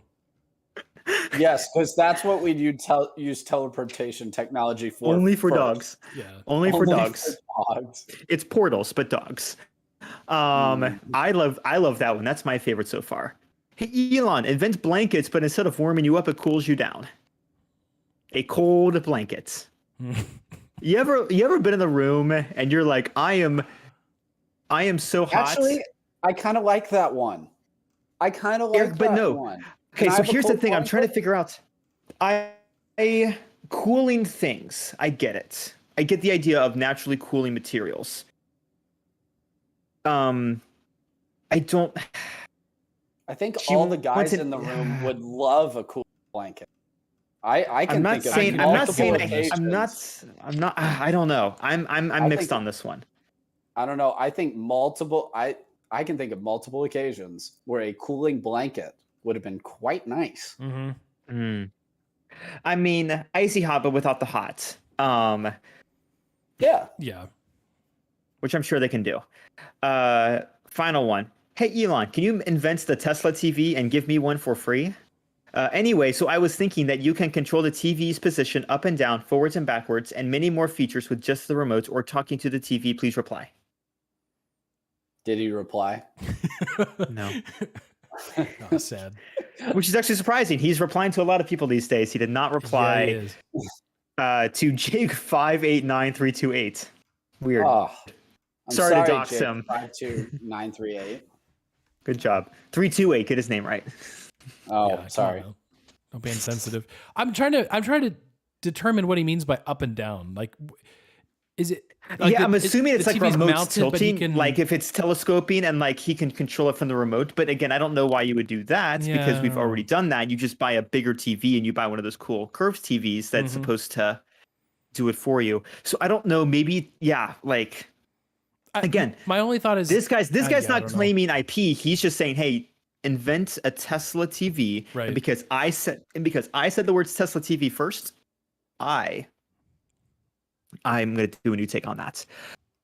He's just trying to say, hey, invent a Tesla TV. And because I said Tesla TV first, I get right to the idea. And I would love a free one in my honor. My name is Jake. 589328. You know where I live. Okay. Well, there you go. If you could have Elon invent anything, what would you want him to invent? Defense. I know we're already like... Defense. Oh, still raw. And that's it for me. That's I it think for that us. was a good way to end. Yeah, I was gonna say that's it for us too. We'll talk to you guys throughout the week again on social media. Make sure you follow us on Instagram and Twitter. That's where we hang out the most, especially during all of this World Cup madness and everything else. And we do have the college football selection show, the final one, on Sunday. So again, There's going to be a lot to cover next week, a bunch of championship games. If you want more coverage about each of those college football championship games, SEC, ACC, Big Ten, really all of them, if you're on YouTube live with us, which you can be every Monday night at 6:30 p.m. Eastern time, you can just stick around because Johnny and I record a football show that's also up on YouTube. So that's available for you guys if you want to hear more college football conversation. But for now, we'll talk to you guys next week. We'll see you then. Thanks for listening. Oh, buy our merch. Thanks.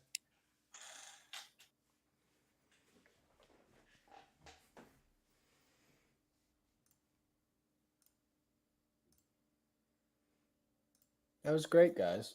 Yeah. I only yelled some. And not A little only. bit.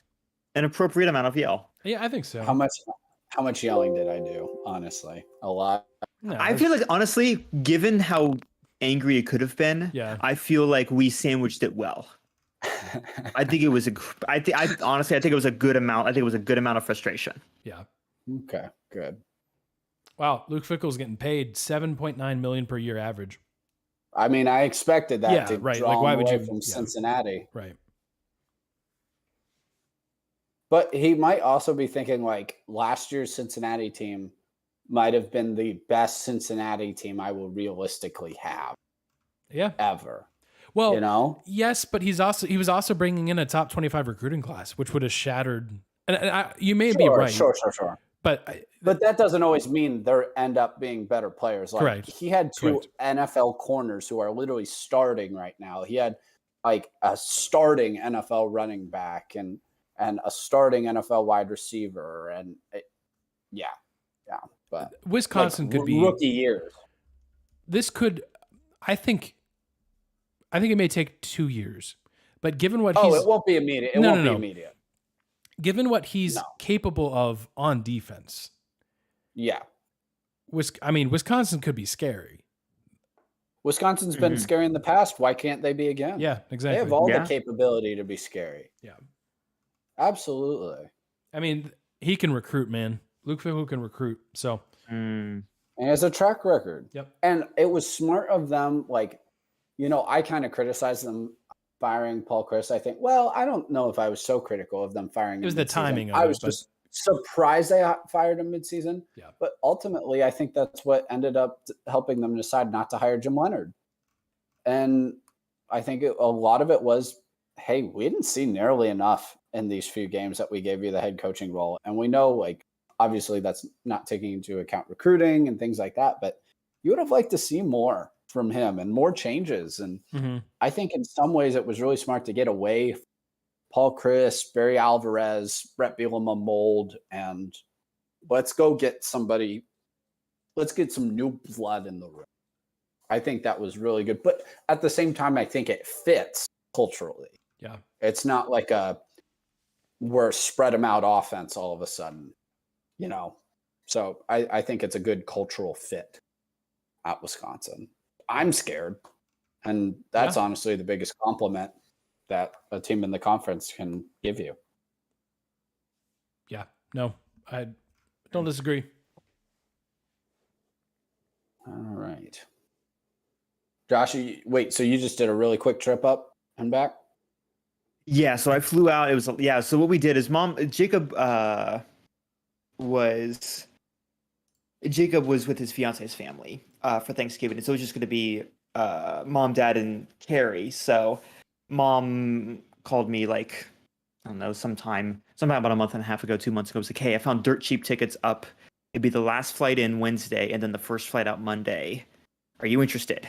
And thankfully my semester has been front loaded for the most part. And so I have a few assignments to do, but I should be not chilling, but like I don't have like the rush of assignments these last 3 weeks of class. So I'm like, you know what? Very Yeah, good. I can take a few days off. So it was Very nice to have a good. break, but yeah, I'm going to go. I've been grocery shops. I'm going to go grocery shop, do a little bit of reading and turn in early. But no, it was a really good trip. Good for you. Yeah. So yeah, it's nice actually. Yeah, it's the first true break I've had in a while. So it was really good. Good. All right. Glad to hear it. All right. Yeah. No, thanks for asking. Yeah. I'm going to get water before we go again, Aaron. Yeah. Yelling takes a toll. So I'm going to get some water. Josh, go US. I'll talk to you later. USA. I believe That we will win. That we That's will the win. only one I know. I do have to learn all the other ones by tomorrow. Hey, they were chanting it's called soccer, so we got that one down already. Listen, I think that's the only one. If we can do that, we're starting to confuse the British people on whether or not it's called soccer or football. I've seen a few BBC slip-ups, and the amount of TikTokers and tweeters who have lost bets. So good. Yep. I realize I've only ever seen one full time. I've only seen 2 games in my life, and both in the past year. But I will say, just like when it comes down to Olympics, I'm like, I have no clue how half of these games work. We are the automatic best of all of them. Yes. My sister, you're gonna have to do something. You're gonna have to talk to her. Go to her school once. Don't do that. But I mean, I'll be there on Thursday. And so. exact. Well, no, now she's teaching like at the. Oh, she's teaching yeah, at her that's school now, right, so that's she's right. yeah, she's in field experience now. But find her school, and we were doing like a game and with the family a few days ago, and one of the prompts was, what is the most boring Olympic sport? And I think it was specifically, what is the most boring winter Olympic sport? Yeah. And I'm like, I don't know, because they're all great. And I'm like, I don't know. As I would say biathlon, just because of the disappointment of, you would think cross country skiing and rifle shooting would be a little bit more exciting than it is. I have incredible respect for people that run a marathon. Doesn't mean I necessarily want to watch a 2-hour race. Yeah, but Carrie said curling. Yeah. And I'm like, how dare you speak this blasphemy in this house? Yeah. You will watch the U.S. men's dads That's correct. play their fun curling game, and you will like it. She's still at school, right? For another year? Yes. Okay. Well, she'll graduate. She'll graduate, and she walks in May. Okay, that's what I was thinking. So there's curling lessons again at a rink like not too far away. So I think she's just kind of required to go learn, because if you learn, then you realize it's amazing. It's and so the much best sport fun, maybe ever. Truly. I gotta get Johnny to curl with me this year. He bailed on me last year. That's What right. I do? You bailed on me when we were curling. I said I got to get you curling this year. I know it's not an Olympic year, but Okay. all right. Not with that attitude. This is training time. That's right. Well, Josh, thanks for recording. We'll catch up. Yeah, of course. Catch up soon. This will probably be the last Yes. week we do our football show potentially. So, Oh man. unless we run it back for it might be we'll see. So, anyways. Well, yeah. Have a good Depends on stream. how- Yeah, thank you. Appreciate it. We might do next week because bowls, but that might be it. We'll figure it out. Oh, bowls could be fun. Yeah. You guys should do bowls. That's a lot of fun. Yeah, I think so. All right, later, man. Thanks. All right. See ya. Bye, Josh.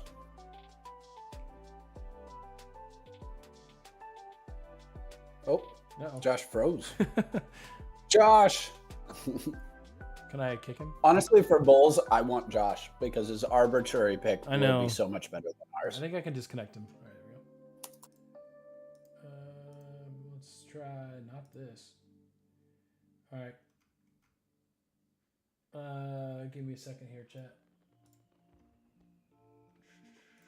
There's me. No, not that.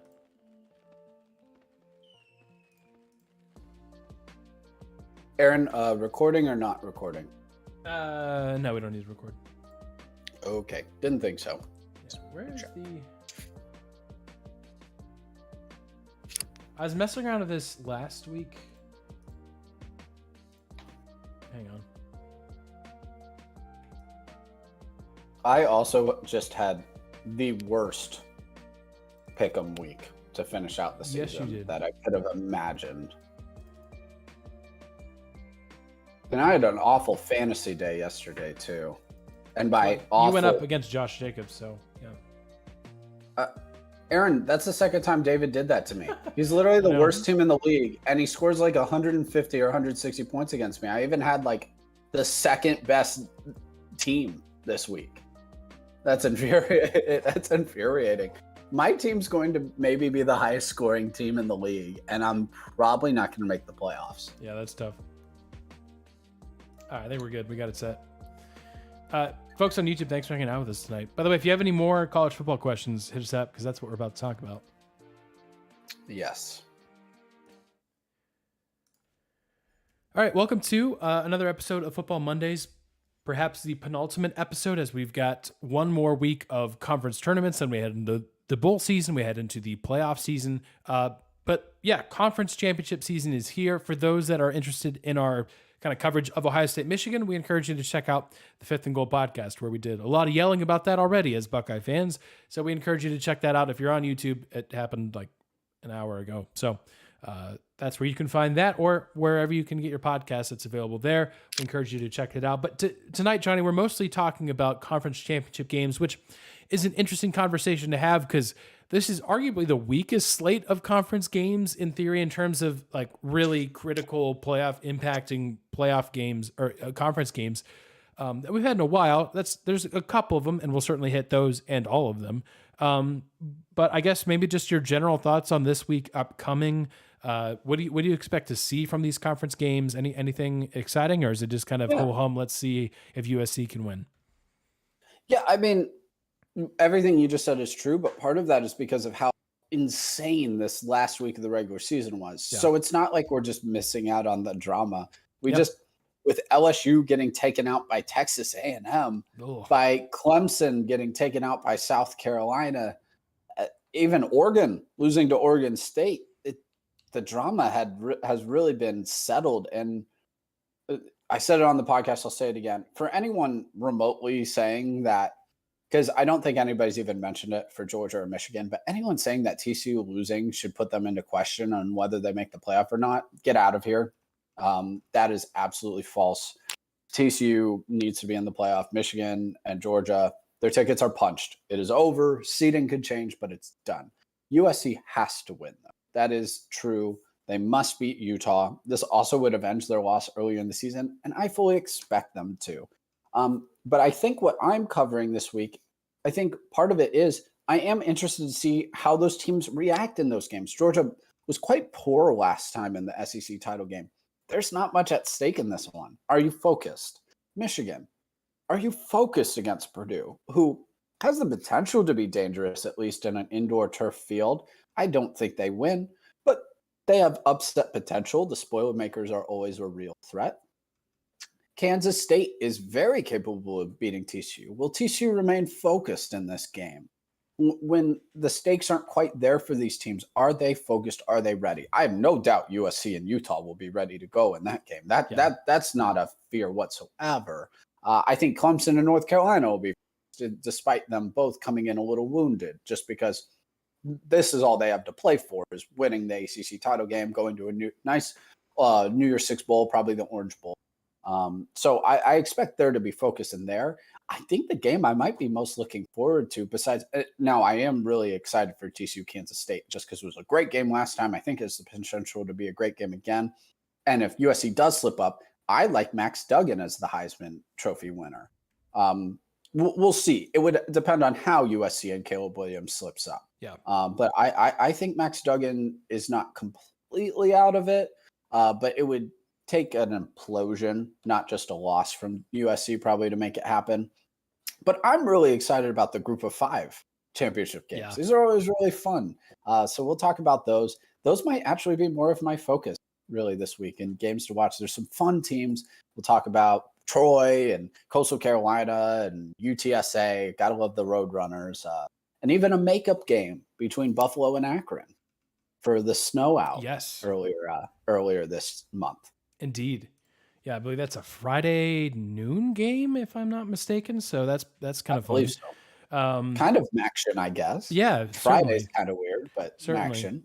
Well, let's get into some of those because we're going to talk about the Heisman, but I think that's kind of pretty obvious. If Caleb Williams, at the very least, plays well in a loss, I think it's his. Which congratulations to him, Lincoln Riley, man, just churning more and more Heisman candidates and winners out. Year one, what he's been able to do at USC is simply amazing. We talked about it, and we probably should have said this on the podcast and eat our words a little bit.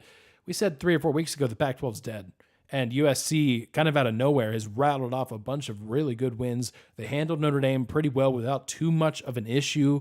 So it's USC, it's Utah. But before we get into that, let's get into some of these other games. You talked about Troy hosting Coastal Carolina. That is 3:30 p.m. Eastern time on ESPN, the Sun Belt, which is held at the highest seeded team's campus. So that becomes Troy because Coastal Carolina got the brakes beaten off by James Madison. Shout out to James Madison. Really, really well done.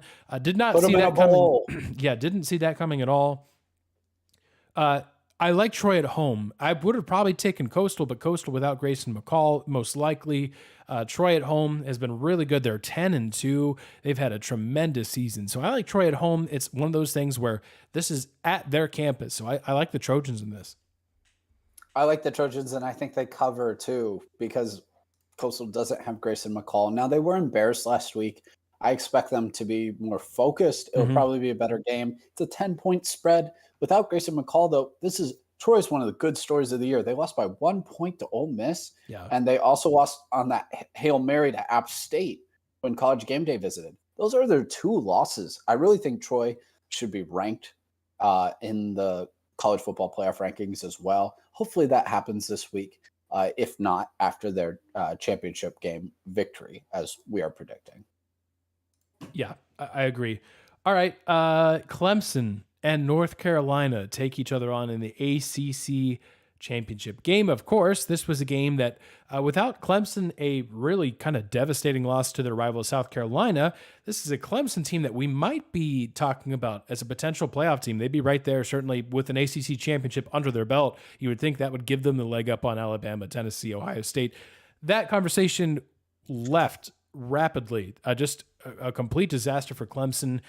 Still more concerns with Dabo in terms of keeping Clemson at a national championship level caliber team, but at least better than last year. They're at least in the ACC championship.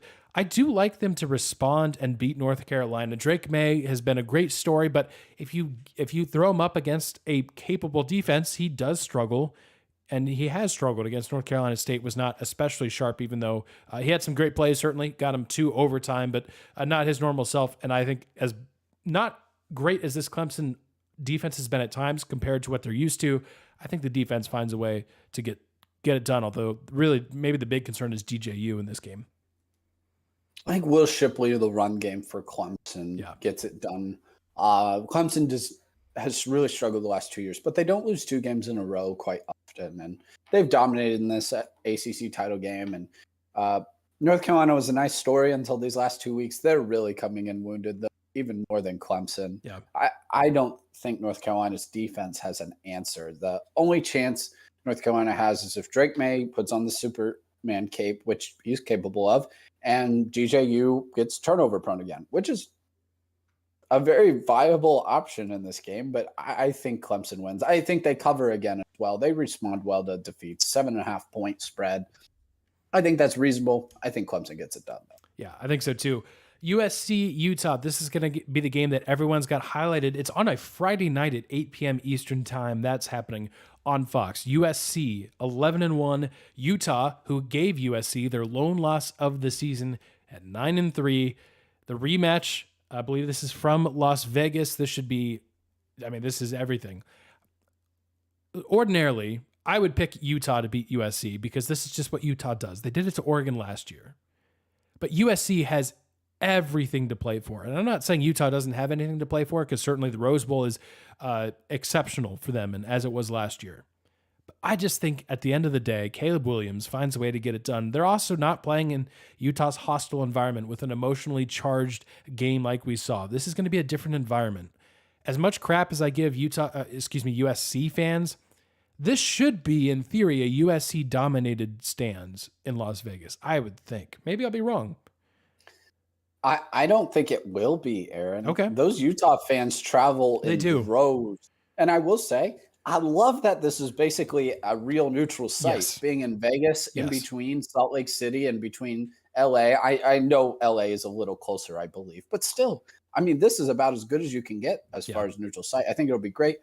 And part of that's respect that I have for the Utah fans after the Rose Bowl last year and how I saw them travel to LA for that Rose Bowl against Ohio State. I expect Utah fans to travel just as well. And I guess I'm still waiting for USC fans to, impress me I think they'll be there. I think it'll be pretty good showing from the Utah fans. I hope so. It's a 3-point spread, which is giving a lot of respect to Utah. Yeah. Respect deserved. As you said, Kyle Whittingham seems to do this every year. They lose those early games, and it's unfortunate because if they could just stay away from those, they might be in the playoff discussion yet again. But I think this is a good game. It'll certainly live up to the billing, in my opinion. But USC's on a mission, and they got Caleb Williams. It's kind of like what I said last week. On paper, it looks like Notre Dame's a really bad match for USC, but USC has Caleb Williams. And right now, that is more than enough. Yeah. And I think USC punches their first ticket to the college football playoff. And wow, what an accomplishment. The first year for Lincoln Riley and Caleb Williams. No matter what happens after this, what an accomplishment. Yeah, certainly. The defense is a little still suspect for USC, but Utah's defense, I would argue, also not quite to their normal potential. So it was a high-scoring game in Salt Lake City. I kind of expect the same. USC has just kind of been in those games, and they have found a way to outscore their opponents every time, except for the Utes. But I think they do this time as well. TCU, a perfect regular season, 12-0, just like everyone expected. TCU now hosting Kansas State. That was an excellent game earlier this year. Johnny, your thoughts on the Horned Frogs? I'm going to take the Horned Frogs because I think they find a way. I agree, though. They should be in the playoff, win or lose. I think they will be. I actually really think Kansas State has a great opportunity to win this game. And I think partially is that the stakes have been removed for TCU. And I don't think it'll be quite a lack of focus for TCU as much as it will be a lack of intensity maybe in this game. And Kansas State is an excellent team, and you could argue Kansas State should have won the original matchup against TCU if not for all their quarterback injuries. Adrian Martinez got hurt in that game. He was still the starter at that time. And Will Howard came out playing fantastic, but then he got knocked out of the game, and they were playing string quarterback when the game got tight. So you could argue Kansas State might potentially actually be a better team, which sounds weird, but TCU deserves everything they've received this year, so don't hear that incorrectly. But TCU also has some significant injuries at some of their key positions at running back and wide receiver. I would not be shocked to see the Wildcats pull off the win. And I will get on my soapbox again. Kansas State, win or lose, should be the team representing the Big 12 in the Sugar Bowl. Yeah. It should happen. They are deserving. Them getting a fourth loss because they go to the Big 12 title game should not prevent them from being the representative for the Big 12 in the Sugar Bowl. Make sure you do the right thing. Wildcats deserve to be there. I don't care that Texas beat them. That is not relevant. Send the Wildcats. They're deserving. But all that said, I'm actually going to pick TCU. But you can tell by the 2.5-point spread, they really respect Kansas State in this game. Mm-hmm. And I will not be shocked at all if the Wildcats pull this off. Unfortunately, I think the stakes have been somewhat removed. Potentially. I still think TCU is going to be very focused. And the reason I say that is because they dropped 62 on Iowa State. As bad as Iowa State has shown at times, it's still a really good defense, and they muddy the water against just about everybody they play, and they didn't stand a chance against TCU. So this is a team that's motivated. I think despite the injuries, they find a way. They get it done 13-0. They get that 3 seed wrapped up, which could be important because I think there still is, as good as Michigan looked on Saturday, I think it's Georgia and everybody else still, until I'm proven wrong, until Georgia loses a game. That's what I'm thinking. All right, we head to the MAC from Ford Field at noon on ESPN. We've got a battle of Ohio. Toledo taking on the Ohio Bobcats. Toledo, a team led by quarterback DeQuan Finn, who's excellent. Ohio had been led throughout this season by quarterback Curtis Rourke, but it's announced that he has torn his ACL. He's not going to be available. But, Johnny, I still like the Bobcats because of the adjustment I saw to the new quarterback, Harris, who is a much more better dual threat quarterback. He used his legs. Ohio ran up and down against Bowling Green, a team that had every motivation to win that game. Ohio took it to them. Blowout win. Ohio's got it going. And most of all, the defense, the improvement from the defense is insane. They gave up 50+ to Fordham earlier this year, almost lost to them. And now here they are, 9-3, a chance for double-digit wins. I'm taking the Bobcats. I will go with DeQuan Finn in Toledo, and I'm going with him because of the health of the quarterback.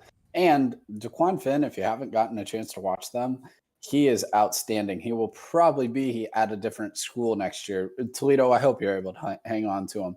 But most likely, he will be in that transfer portal. He will be playing in the Big Ten or elsewhere next season. So he is an excellent dual threat quarterback, capable of making plays every single down. I think his playmaking ability is able to get them past Ohio to get to play in the Quick Lane Bowl. Aaron, is that correct? I believe that's an option. The Arizona Bowl's up for grabs. I can't remember the championship. Okay, it's not winner. an automatic thing. Yeah, it's not an automatic thing. I know there's some ties there. I can look it up, but okay. Yeah. Interesting. We're hopeful we can get to Detroit for that game. We'll see. Fingers crossed. All right, we're staying with the group of 5. UTSA 10-2. They've just kind of run it back this year. North Texas, a really big surprise. Good for the Mean Green. That was a big turnaround for them after some struggles last year. But UTSA's got this game at home. Frank Harris is just a monster, and I think he's going to go crazy against this North Texas team. I'd be surprised if the Roadrunners don't cover this game. It is 8.5, which is a big number.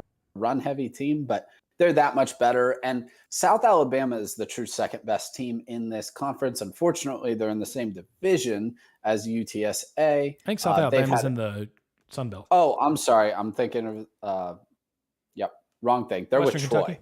I meant to say that with Troy. But I do think Western Kentucky is probably a little bit better than North Texas personally. Yeah. But that's okay. Great year for North Texas. No hindrance on them. But the Roadrunners are the clear class of Conference USA. So they're deserving. And honestly, I'm a little sad that they're not ranked and have an opportunity to be the representative of the group of 5. Yeah. Should Tulane lose to UCF? Yeah, certainly. We'll pick that. Tulane, UCF. Tulane, interesting kind of scenario. They get their 10th win of the season, and then their coach is hired by Georgia Tech. So where will the focus be for Tulane in hosting this American championship? UCF 9-3, great. They made it. All they had to do was win, but they needed a one-handed catch in the back of the end zone to beat South Florida. I know it's a rivalry, but that's like kind of what happened there. Great for Tulane. They ended Cincinnati's home win streak. So that was a big win for Tulane on Friday. I still like the Green Wave, but this is one of those things that I'm kind of going to feel out closer to this kick at 4 p.m. on ABC to see how I feel about this, because I don't know what it'll be like with the coaching situation. But you're right, group of 5 championship, I guess, if you will, which means a near 6 spot up for grabs here. I'm going with Tulane still as well, even with Fritz leaving. Sometimes that can. I don't know. They have a whole week, really, to recover from this. And I think sometimes a team this talented as well can regroup and kind of go forward without him. I think it'll be more of a challenge in the bowl game. It's hard to beat a good team twice, though. And this was a really close matchup the first time. And I expect Tulane to be able to make the adjustments necessary to win the game. As you mentioned, Aaron, UCF is really struggling right now as well. And maybe this is just my heart wanting Tulane to win this game and potentially get to a New Year's Six bowl. Yeah. No, I don't disagree. I feel the same way.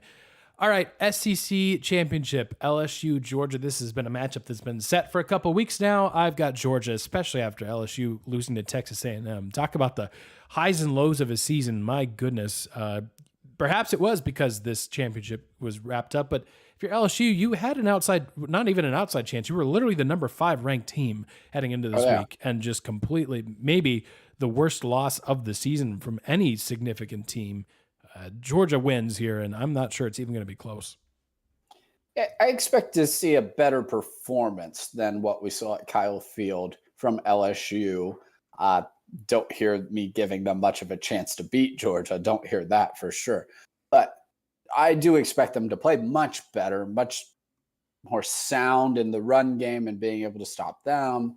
I think LSU will struggle to stop the tight end play, as everybody has been who's faced Georgia this year. Will LSU be able to score? Potentially with the playmaking ability of Jaden Daniels, they'll be able to make some plays, score a little bit, maybe even stay in the game for a half, as Georgia's been able to struggle. But we've seen that Georgia's able to flip a switch. So I almost don't even read too much into them struggling early with Georgia Tech and struggling against Kentucky. as uninspired as performances as those have been, Georgia's proven that they're able to just turn it on and turn it off in most of these weeks. And I expect them to do it again. Potentially even cover in this game. It's 17.5. It's the biggest point spread of any game this weekend. Wow. Yeah, we'll see. 2 more left, Boise State and Fresno State. These were 2 teams that I picked to win their respective divisions at the beginning of the year. Didn't necessarily think that this would be the path. Thought we could actually have a potential New Year's 6 bid up for grabs. Not the case. Boise State 9-3, Fresno State 8-4. Boise State, I like them. I like them at home on the Smurf turf. Give me the Broncos. I like Fresno State and the Bulldogs. Right. Ever since Haener came back from his injury, which is the path you mentioned, Aaron, not exactly what was expected. When this team was on with Haener healthy, they were a play away from beating clearly a very good Oregon State team who had to go for it at the end on 4th down to go beat them. So I really like this Bulldog team. They have rallied back together towards the end.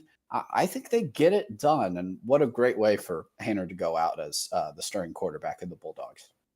All right, last one, the Big Ten. Michigan's going to be ranked number 2. That's tough because that means they're going to lose to Purdue, who just loves beating number 2 teams, Boilermakers, by 50. I wholeheartedly agree.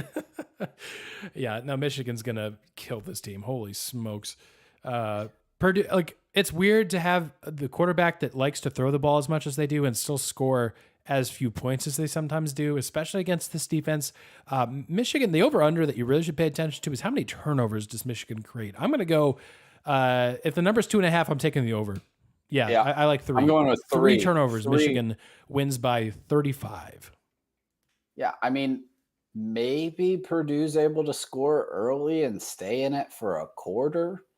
But Purdue is made, honestly, in some ways, in a similar image of Ohio State, and that does not bode well for them against Michigan. They're going to play the exact same style defense, and I don't see Purdue being able to throw the ball around like they do. Purdue does not like to run the ball. No. And that's what Michigan's defense dictates. So I expect Michigan to not only win, but to cover, and somewhat easily, much like last year. Yeah, I agree. All right. Well, that's it for that. Real quick, of those games, there are limited games. So is there a couple that you want to pick for your best bets? And where are we? Are we going to finish? There's bowl games, but are we going to finish the season in the green for your bets? So we took it. Wow. I mean, man, we took it on the nose last week. 2-7. Oh, I mean, we were right there, everybody. We were right there to finishing in the green, and it just got away from us. So we're going to take one big swing here at the end of the season just to try to get what's back the record? To What's the record right now? So we're with 39, 45, and 3. It's not good, but after a 2-7 last week, you can do the math there. So we're going to take a big swing. I don't think there's as much chaos this week, though, in the title games. And I think that makes it easy, especially with a lot of low numbers. But I am picking a lot of favorites, which is usually pretty dangerous. USC is a 3-point favorite against Utah. I think at worst, that's a push. If you're picking USC, the idea that they win by less than 3 points is a strange game happening, which is possible, but I doubt. So I like the Trojans there. I do like Clemson to cover against North Carolina. I know it's 7.5, but North Carolina's just playing really, really bad football coming in.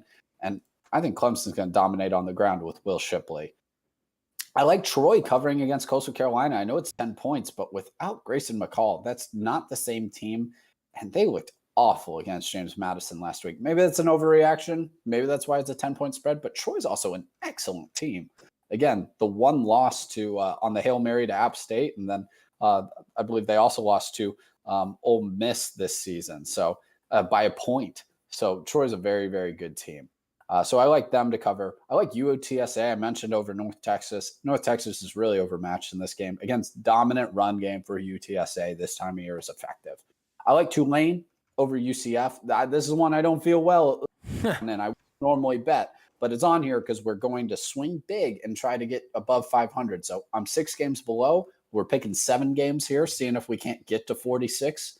to finish the season. Don't pick this one. I'm just going for it. Again, it's another, if Tulane wins, chances are it's a minimum a push with the 3-point spread there. Michigan, we just mentioned 16.5-point favorites over Purdue. We think this might be real ugly. So I do like Michigan in that one. And then I am picking, my only underdog is Fresno State over Boise State. Don't feel super confident in this one, but I like the, veteran status and demeanor of Haener. And that Fresno State team's a lot better than their record. Most of those losses occurred when he was injured and not playing in those games, other than the Oregon State and USC losses. All right. Well, best of luck to you. Again, if it doesn't go well, we'll look for some redemption in bowl games. Probably won't announce it here, but we could throw it on Twitter or something and see how we go. Yeah. All right. Well, I think it's a little shorter this week, but there's also only 11 games. So a little bit shorter of a week. If you had to guess, what's the final four in seed order for the college football playoff? When it's all said and done, Sunday at whatever time, noon, 1 o'clock when it's actually announced. What do you think? The more I think about it, no, I think there's no. See, it feels wrong to pick no drama because this season's been only drama. So I'm kind of like, okay, which of those 3 teams is the most vulnerable? Or I should say 4. USC's clearly the most vulnerable just because I think they're not the worst of the 4. But Utah's play the toughest opponent. Yeah. Yeah, Utah's very challenging. I think Georgia and Michigan are 1 and 2. I'd be stunned. And I'd be stunned if they honestly don't put Georgia number 1, even though I think Michigan is very agreed. I think that'd be an acceptable answer. I'm going to say it stays in its order, but man, part of me thinks TCU drops to 4 and USC might climb to 3. I wouldn't be stunned if that happens with the Kansas State win and USC defeats Utah. Don't be surprised if you see maybe a little flip-flop there, and maybe we get some old-fashioned Big 10, Pac-12, and SEC Big 12 there as well. Did I say Pac-12 and Big 10? Yeah, I got you. I got you. I think it's going to be Georgia 1, Michigan 2, TCU 3, USC 4. I think all 4 of those teams win. I don't think there's going to be a flip just because I don't think – how do you put a 13-0 TCU team at number 4? And I know – well, I mean, if they lose. Yes, certainly. And you've got Kansas State, potentially beating them. Only that scenario. Otherwise, no flip. Yeah. Even though, I mean, to USC's credit, if they win, their one loss is a 2-point loss to a team that they beat or that they avenged. So good for USC. I will say it now, and I'll hold my peace for the next 2 hours. If all 4 of those results hold, what a perfect example of what a 4-team playoff is. It's all you need. November was your 12-team playoff. I know I'm going to be saying this until it's forced upon us, but gosh, this season has been another perfect example of why 4 teams is not perfect, but it is the best system that we'll get. 12-team playoff, man, hope you aren't sick of Clemson, Alabama, Ohio State in the playoff because that's what you're going to get every year. So, and one last note, we talked about it on the podcast. If USC were to lose, again, we're saying the top 3 teams, TCU, Georgia, Michigan, they lose, they should still be in. Maybe you change the seed line. If USC were to lose, they are out. They are. Yeah. It's unfortunate, but they are. Because I think USC gets placed with Tennessee and Alabama. More on that right now. Tennessee has to be ahead of Alabama. They have to. They beat them on the field. They did not tie. They did not play each other. Resumes don't matter. And guess what? Like Aaron said, even if you do look at resumes, Tennessee's is better. Now, you want to argue quarterback health? Fine. I'll at least hear that argument. But they just destroyed Vandy. And I know you're like, oh, what to do, Vandy? Vandy's actually not the worst team in the world. And Vandy was playing for a bowl game. They were playing for a lot, and Vandy was home. And so I give Tennessee a lot of credit for coming out with their backup quarterback and being able to play that well after a devastating loss for multiple reasons. So anyway, again, it's not only best, it's most deserving. It's both, not just best teams. Otherwise, why do we play the season? So correct. Tennessee needs to be ahead of Alabama, but that doesn't really matter. Well, it does matter. I don't want to say it doesn't matter. But Ohio State has to be ahead of both of them. Yeah. And hear that from a Buckeye fan who wants no business of Ohio State being in the playoff. I do not want them in there. But based on criteria, they should be. They should be. So that's my 2 cents on the playoff. If there is any chaos, obviously it will most really have to come from Utah beating USC. I don't think it happens, but if it does happen, Ohio State should be in the playoff, even though I don't want them to be. You're going to hear in the next few days Alabama fans saying, well, we have 2 losses by basically 2 points each or 3 points each or whatever it is. They're correct, but then ask them this question, who's your best win? Because they have to choose between Texas and Mississippi State. Those are their 2 best wins. They also almost lost to Texas A&M and Ole Miss, which neither of those and Texas, yeah. So if a road game against Texas is your best win, and Tennessee can look you dead in the eye and say, "Let's see, who's our best win?" Oh, wait, it's you guys. I don't think there should be an argument. There will be because the name brand and because just reasons. But it's ridiculous that we're going to have that conversation. Maybe we won't. Maybe Friday night, this thing will be done. This thing will be decided Friday night. And it will be. So. If USC wins on Friday, there's your top 4. Those 4 teams shouldn't change. Tickets punched. Seeding, we can have that conversation. But those 4 teams could be decided Friday night. We'll see. Mm-hmm. Alabama, the argument that you're 2 plays away from being 12-0, you're 2 plays away from being 8-4. Yeah. So get out of here with that. Like, again, it's also, you didn't make the play. Mm-hmm. You didn't. You lost. And Tennessee, again, with the Tennessee-Alabama argument here, Tennessee also destroyed LSU at LSU. So not only did they beat you, they common opponent. Yes.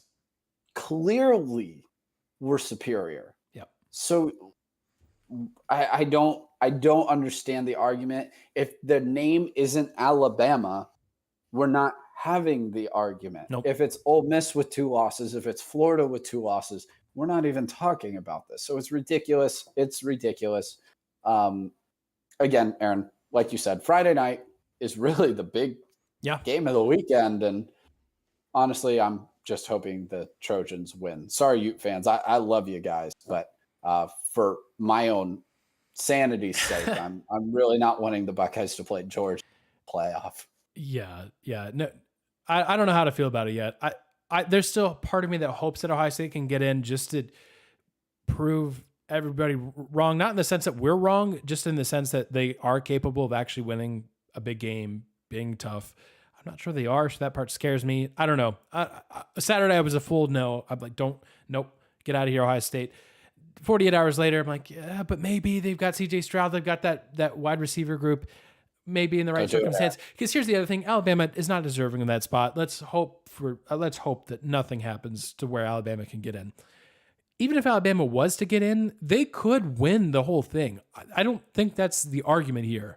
And people are going to say, well, if a team can win the whole thing, then they should be put in the playoff. No, you have to earn it on the field. They did not. They lost. They did not make the plays. They don't earn it, even if they could win the whole thing. Yep. Doesn't matter.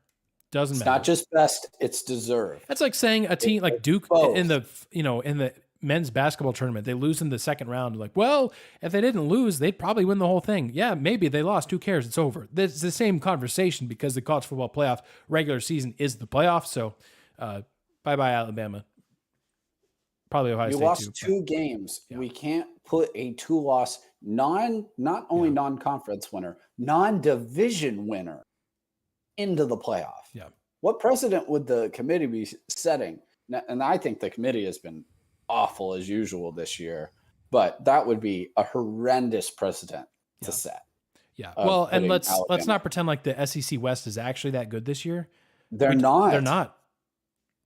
The Big Ten East is better. At the top, at least. Maybe you can make an argument that Rutgers isn't as good as whoever, but at the top, Ohio State, Michigan, Penn State. And I know it's a little difficult because they all play each other, and that's your reference for everything. But, I mean, anyways. All right. We will wrap it up there. YouTube, thanks for hanging out with us. As always, you can catch this show here on YouTube. That's why you're watching it. You can check us out on our website, fifhandgoalsports.com. We've got some fun new merch. If it's Black Friday, well, we're past Black Friday. If it's Cyber Monday or just soon after that, you're looking for a present, buy it now because we do custom make each item for you specifically. So make sure you order that. Give yourself some time for that to get here for the holidays. But go buy our merch. I think it's really, really cool. So go do that. Get some merch in your closet. And we will talk to you guys next week. I think we haven't figured it out yet, but we'll probably do a bowl game preview for y'all next week because we'll have all 41 bowl games decided by then. So that's fun. So we'll see you guys next week. Thanks for hanging out with us tonight. We'll see you guys next time.